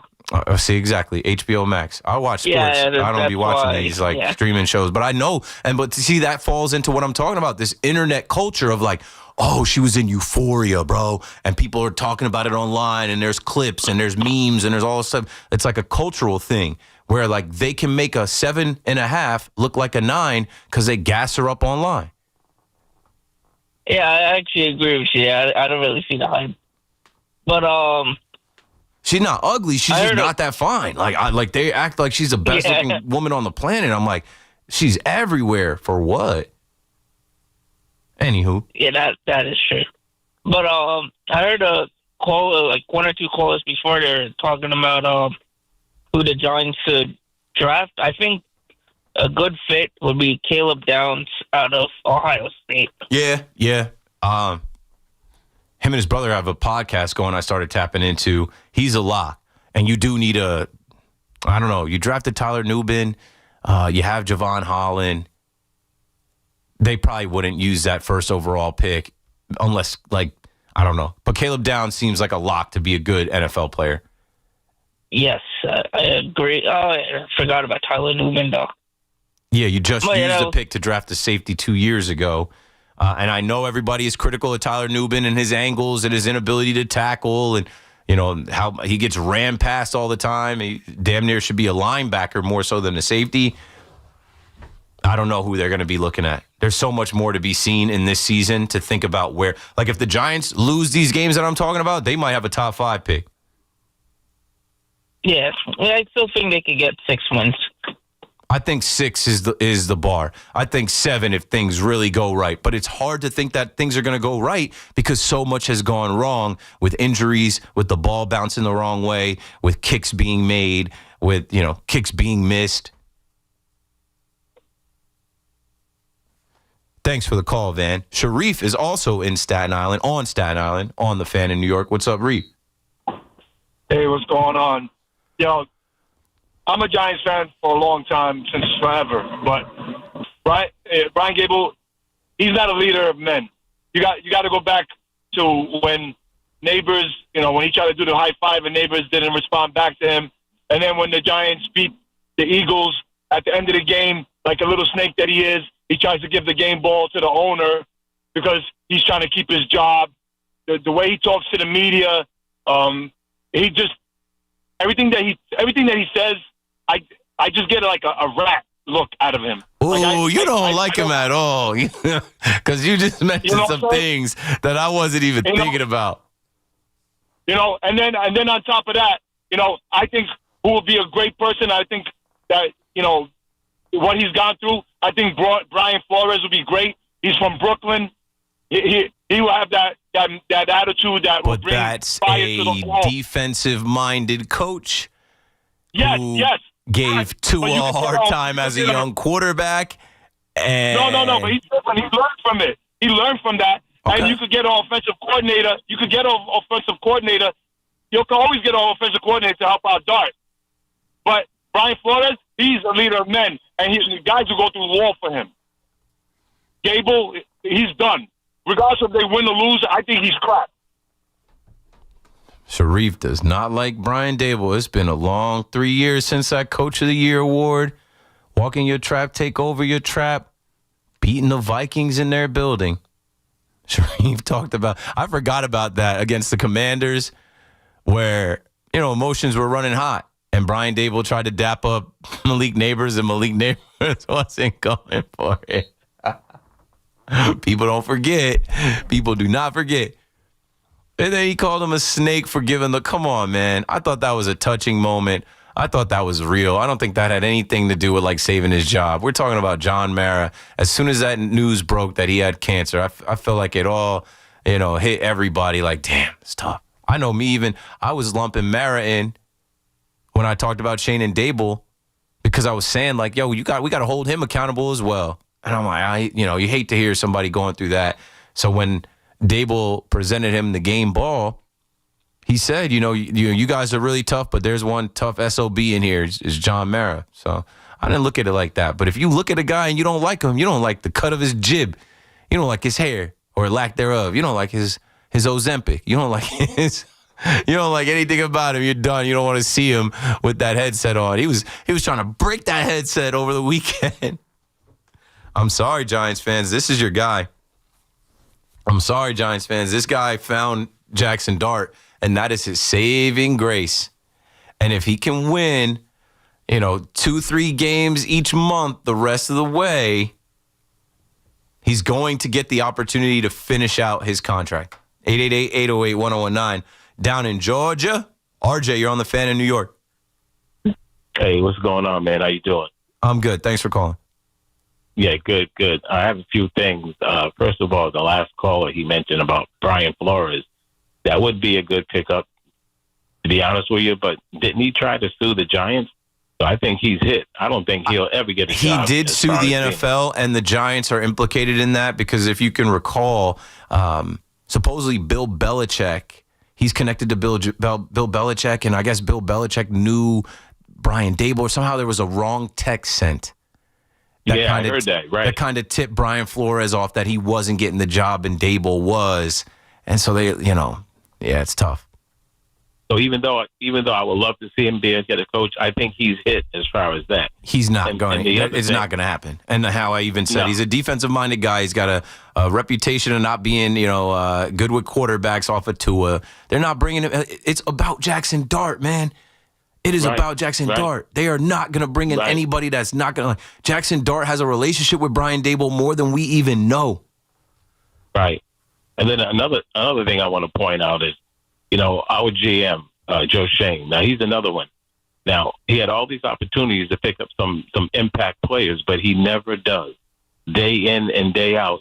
And this is the time for him to get out there and pick up some impact players so that for the rest of these 9 games that maybe Jackson Dart can have a person that can go with Malik Neighbors when Malik Neighbors returns next year. What do you think about that? Yeah, he's already picked up Ray McLeod from the Atlanta Falcons. You also have Juice Wells, who was undrafted, that played at Ole Miss with Jackson Dart. I imagine we're going to see them pop up. And I don't imagine that they're going to give up any draft capital, any draft picks to add players to a team that can't make the playoffs. And I understand the value in developing Dart and giving him weapons, but I just don't think that they're in the business of. And I joked last night that they don't draft that well anyway, so what the hell is a pick? But then I said, if you're going to give up a 4th-round pick to get a receiver, you found Cam Scatterbo in the 4th round last year. I don't know, maybe they're getting better at drafting. Right, and I did hear that they released Juice Wells earlier today. Don't quote me on that, but I think you might be right. Let me check the news. But I know. Yep, Juice Wells 2 hours ago, cut by the G-Men. Maybe that happened before I really locked in here. Yeah, it came out before I went live. But yes, thank you for that update. I don't know then. Ray McLeod is who you can look forward to seeing. But you know what, my man, lastly, is that we lose every single Sunday. When is enough? Every Sunday they lose. Every Sunday. No, I know. And I've talked about it. It sucks as a fan because you look forward to Sunday and now you're at least hyped up because you can compete. And it's just the hits keep coming. I keep seeing Giants fans posting who's got it worse than us? Thanks for the call, RJ. It's who's got it worse than us? And it's just Malik Neighbors going down, Cam Scatterbo going down. The scores, the Giants being up 19-0 and losing that game 33-32. I don't know what to tell y'all, man. It's all Brian Dable's fault, that little rat. That's not me. I'm going back to Sharif. I thought that was a funny call, man. Like I said, when you don't like somebody, everything they do rubs you the wrong way. Everything about it, you can flip everything. Brian Dable, he wasted a challenge on the tush punt. He knew he wasn't going to win that challenge. He challenged it anyway. Brian Dable, how many times with Graham Gano? When you going to have a kicker ready, Brian? Bobby's in Belmore on the fan with us. What's up, Bobby? Yeah, before I get to the Giants, damn, Lucas should have just taken that ball 4 against Kershaw. They would be up 2-1. Now they got to win the next 2. Going back to last night.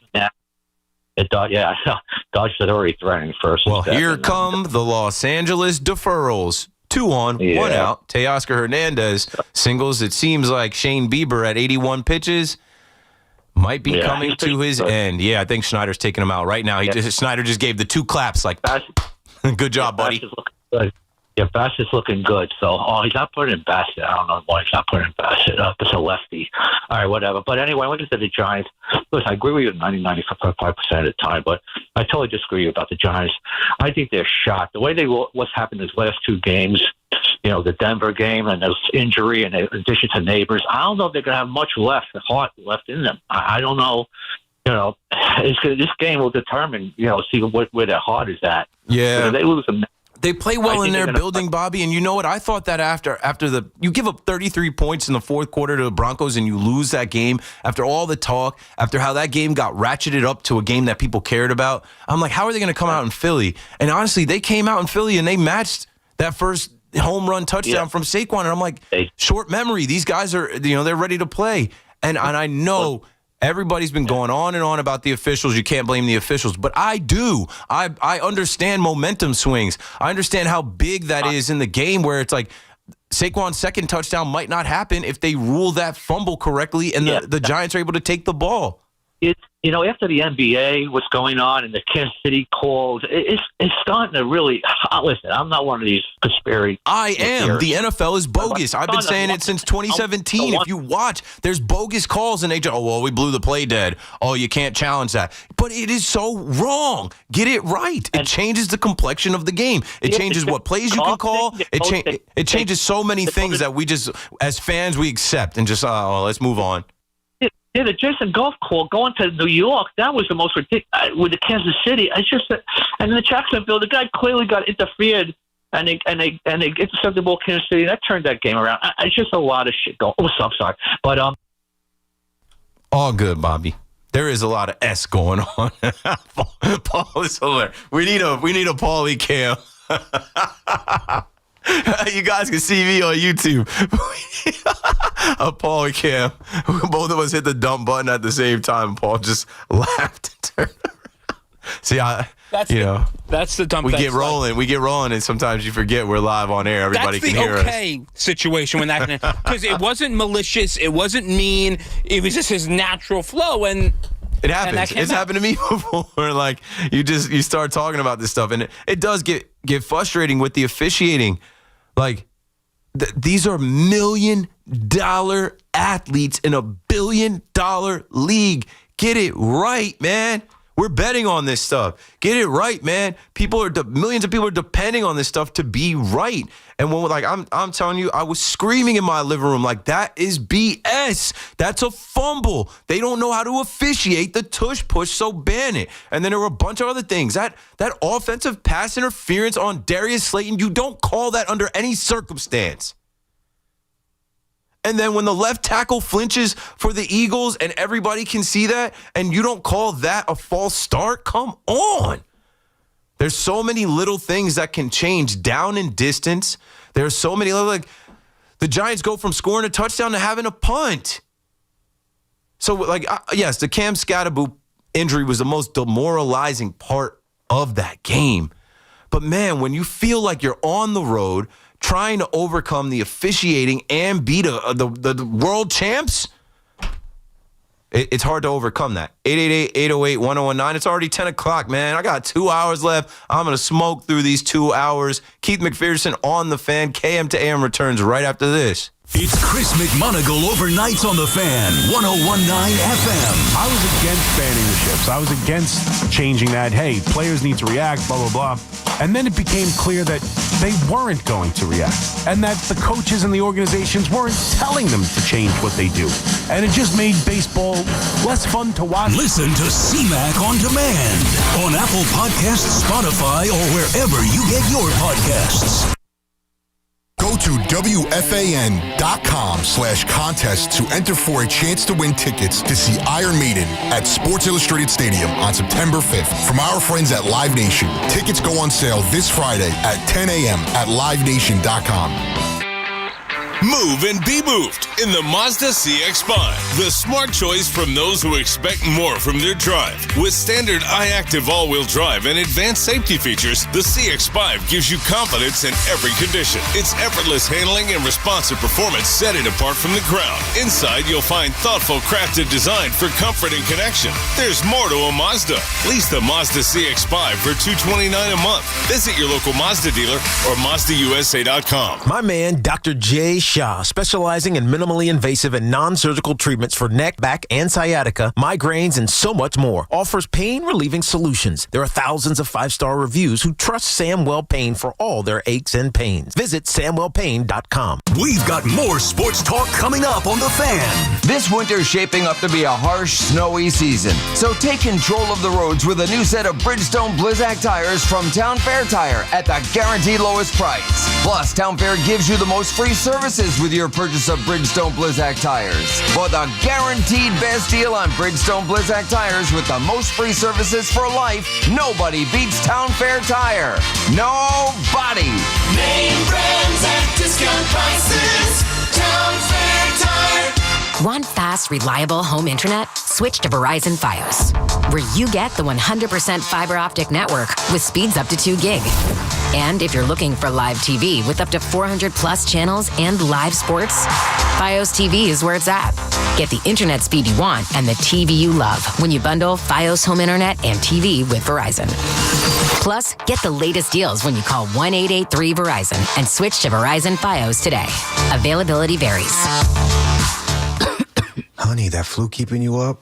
Did you take NyQuil Intense Flu? Nah, I got this. Okay, I don't got this. Yeah, you need NyQuil Intense Flu. Undo your flu with NyQuil Intense Flu. NyQuil Intense Flu provides powerful relief of your flu symptoms so you can sleep. You do got this. NyQuil Intense Flu. The nighttime sniffling, aching fever. Best sleep with the flu medicine. Use as directed. Keep out of reach of children. Life insurance. Why are you putting it off? Can't afford it? Too much hassle? Think you don't need it? There's lots of excuses for putting off life insurance. But if you weren't there, who would pay the mortgage and other bills? With Ethos, you could be covered in 10 minutes and boom, family protected. Ethos, fast and easy online term life insurance. Up to $2 million in coverage with no medical exam. Some policies as low as $1 a day. Answer a few health questions and get your free quote at ethos.com/radio. That's ethos.com/radio. Tune in to the BT and Sal Show weekdays from 10 to 2 on The Fan, presented by your Tri-State Cadillac dealers. Cadillac is the official luxury vehicle of the New York Mets. Sitting in the driver's seat of the Nissan Kicks is like the best seat in the house. You're in the action. And with the Nissan Kicks all-wheel drive, you can go find the best views. And with the 10-speaker Bose Personal Plus audio system, you can hear everything. Your new wheels await. Reimagine your ride with the reimagined Nissan Kicks. Now get the 2025 Nissan Kicks starting at just $21,830. Shop your local Nissan store or nissanusa.com. Starting MSRP at $21,830 for base model. All prices are manufacturer suggested retail price. MSRP. MSRP excludes up to $1,495 destination and handling charges, tax, title, and license. Dealer sets actual price.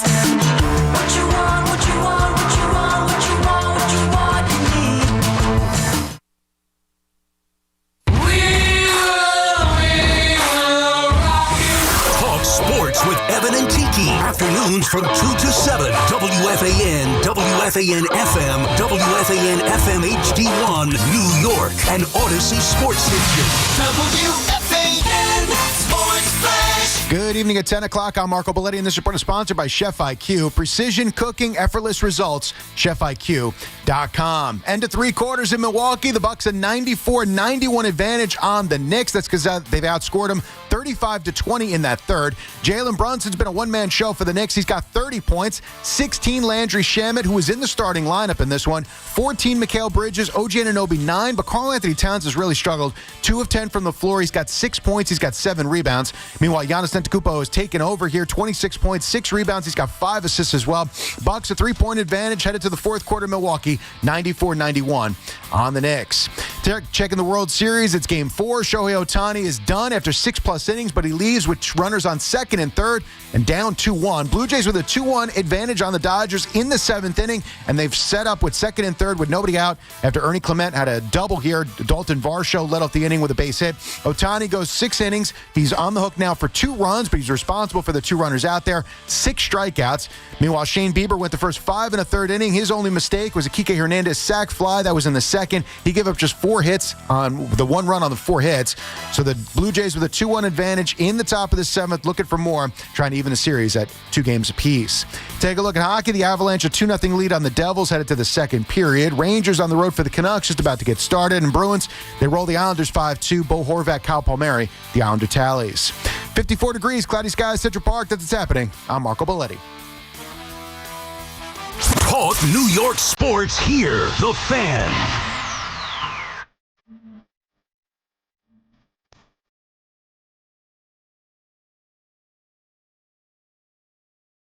Okay. A little bit after 10 p.m. I don't even know what day it is. Tuesday, baby, Tuesday. Another 5-hour KM to AM. It's a sprint, not a marathon. Shout out to everybody in the chat and also online.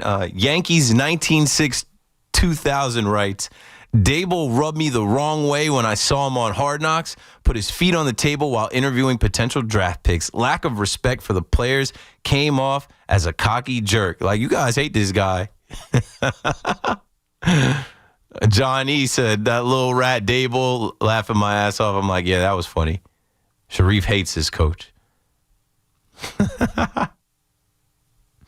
Yeah, I mean, if you don't like a guy, like I said, you just did nothing that he can do to win you over. I remember when Dable first came in, I'm like, oh, this guy's a player's coach, right? He had the Jordan 3s on. He came in like, yo, play juicy. It was all a dream. I felt like Dable was the right guy for New York. You had so many swings and misses. He comes in, he rights the ship, he wins Coach of the Year.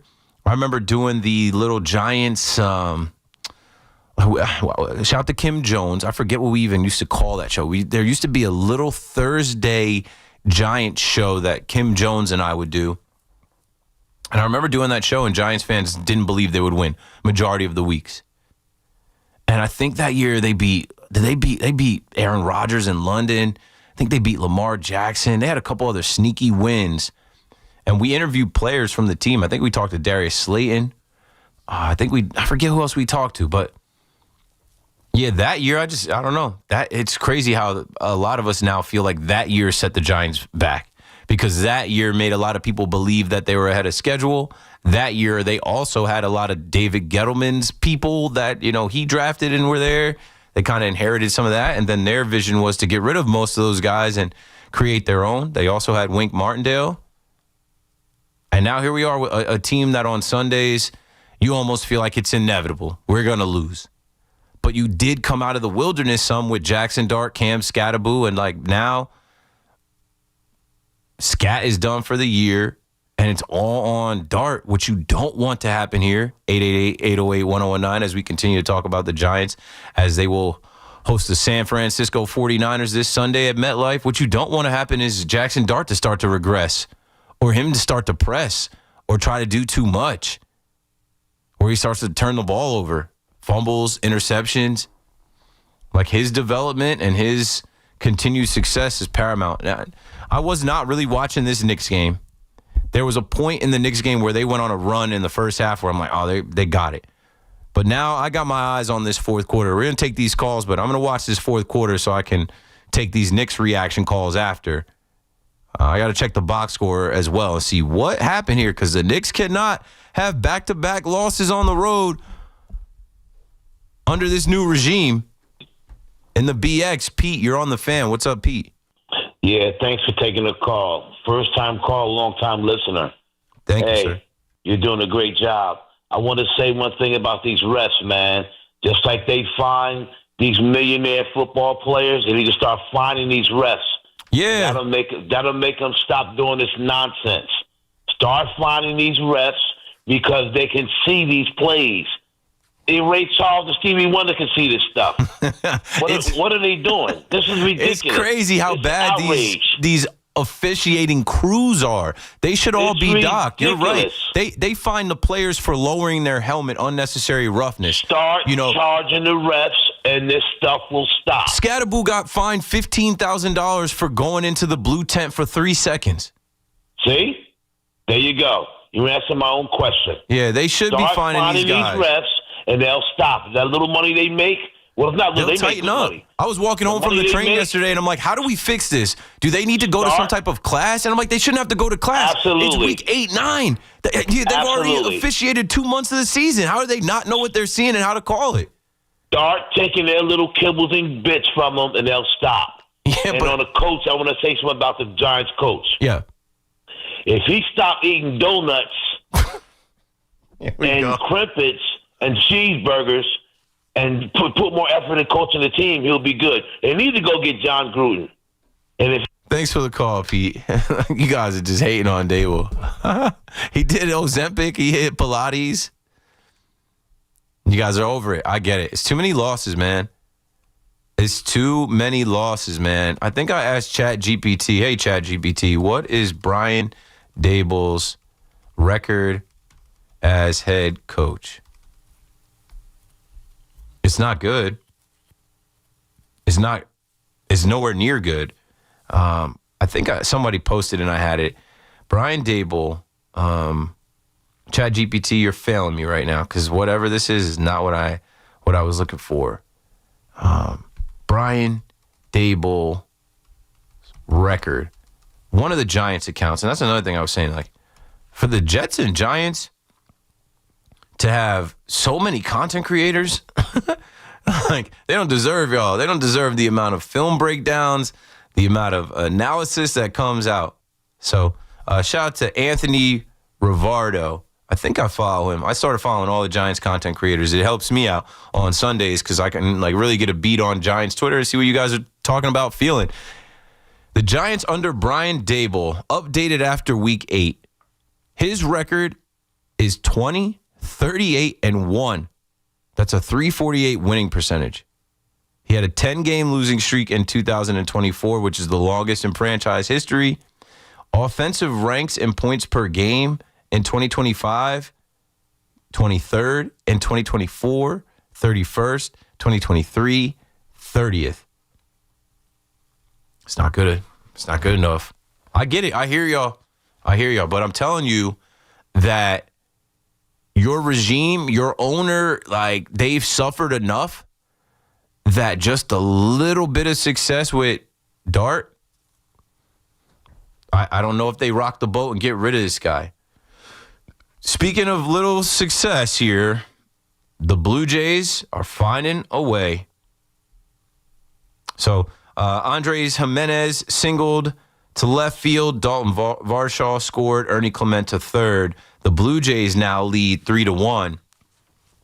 Do the Dodgers have any magic left after last night? I kind of had the feeling that the Blue Jays would bounce back for two reasons.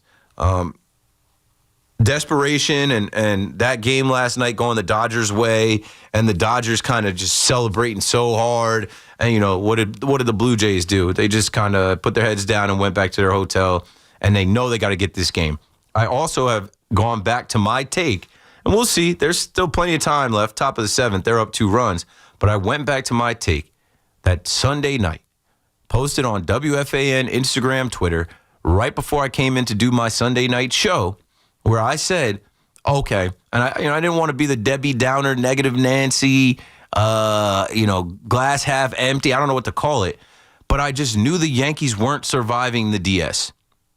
You go to Toronto, you got to take one of those games. You let both those games on fire. After you blew up the first game with the long man, Paul Blackburn in, and then, Will Warren coming out of bullpen, a whole rookie who's never done that. I remember I was like, okay, that's the long man, but for how long, man? You let him give up 4 homers. So I just knew. I'm like, there's no way they overcome this because the Blue Jays are a good team, and I don't see anybody beating them 3 games in a row. Blue Jays win tonight. That stops the Dodgers from beating them twice in a row. That stops the Dodgers from beating them 3 times in a row. Because the Blue Jays took the first game, the Dodgers took the last 3. So maybe my theory was correct. Anyway, back to the Giants. I understand. I'm not a Giants fan, though. So, I don't have that pain. And I don't have that feeling like, hey, enough is enough. We've seen enough. This guy's not a winner. This guy's not going to get it done. My take and my thoughts is just that Brian Dable was granted a 4th season. You could have fired him after the 2nd year. You could have fired him after the 3rd year. He was granted this 4th season to draft and develop a quarterback. What if he picked Shedeur Sanders and Shedeur Sanders didn't work out? Yeah, then I could see more conversation around him losing his job. But because Jackson Dart exists, that's his saving grace. Neil is in Weehawken right now on the Fan. Go for it, Neil. Hey, Keith. Appreciate your time as always. So, look, I'm more of I think Shane is that middle manager. And the best way I could explain it is he's always talking about his analytics, his process. I've always interpreted that to mean I have a way of doing things, but to make up for what I don't have in instinct, right? Whereas Dable, if you go back and watch all the stuff that we saw, the clips on YouTube and Hard Knocks, he talked about Neighbors being Dable's wide receiver 1. I interpret that to mean is Dable, as a scout, had Neighbors higher than Marvin Harrison. And then if you watch football, any of these football things, again, with the quarterback, it really seemed to me like Shane wanted Sanders. And Dable's like, no, if I'm going down, you're getting me my quarterback. I don't care about your process. It was Joe Shane that was seen at Colorado like 3 different times. It wasn't Brian Dable. Go on. Yeah, and so now I'm looking at the lack of depth that we have, right? The lack of playmakers, the fact that our quarterback room, despite having a starting quarterback who's probably making, I don't know, he's probably got the 20th highest cap number, give or take. We're still paying Daniel Jones. We have, $19 million devoted to Jameis Winston and Russell Wilson. Right. I don't think Shane knows what he's doing. I think Shane's biggest skill is he's good at convincing other people that he knows what he's doing. He also paid Drew Lock $5 million, right? Yeah. Right. And when you cripple a guy with a second contract quarterback, that guy better be really good at playing the position, right? You can't just have a mediocre guy making $50 million. We're paying for guys who aren't even playing, and we have probably $30 million devoted to the quarterback room when the guy who's actually playing, again, I don't know the number off the top of my head, but I'm guessing he's the 20th, 30th, somewhere in there in cap number. I don't think this is really on Dable.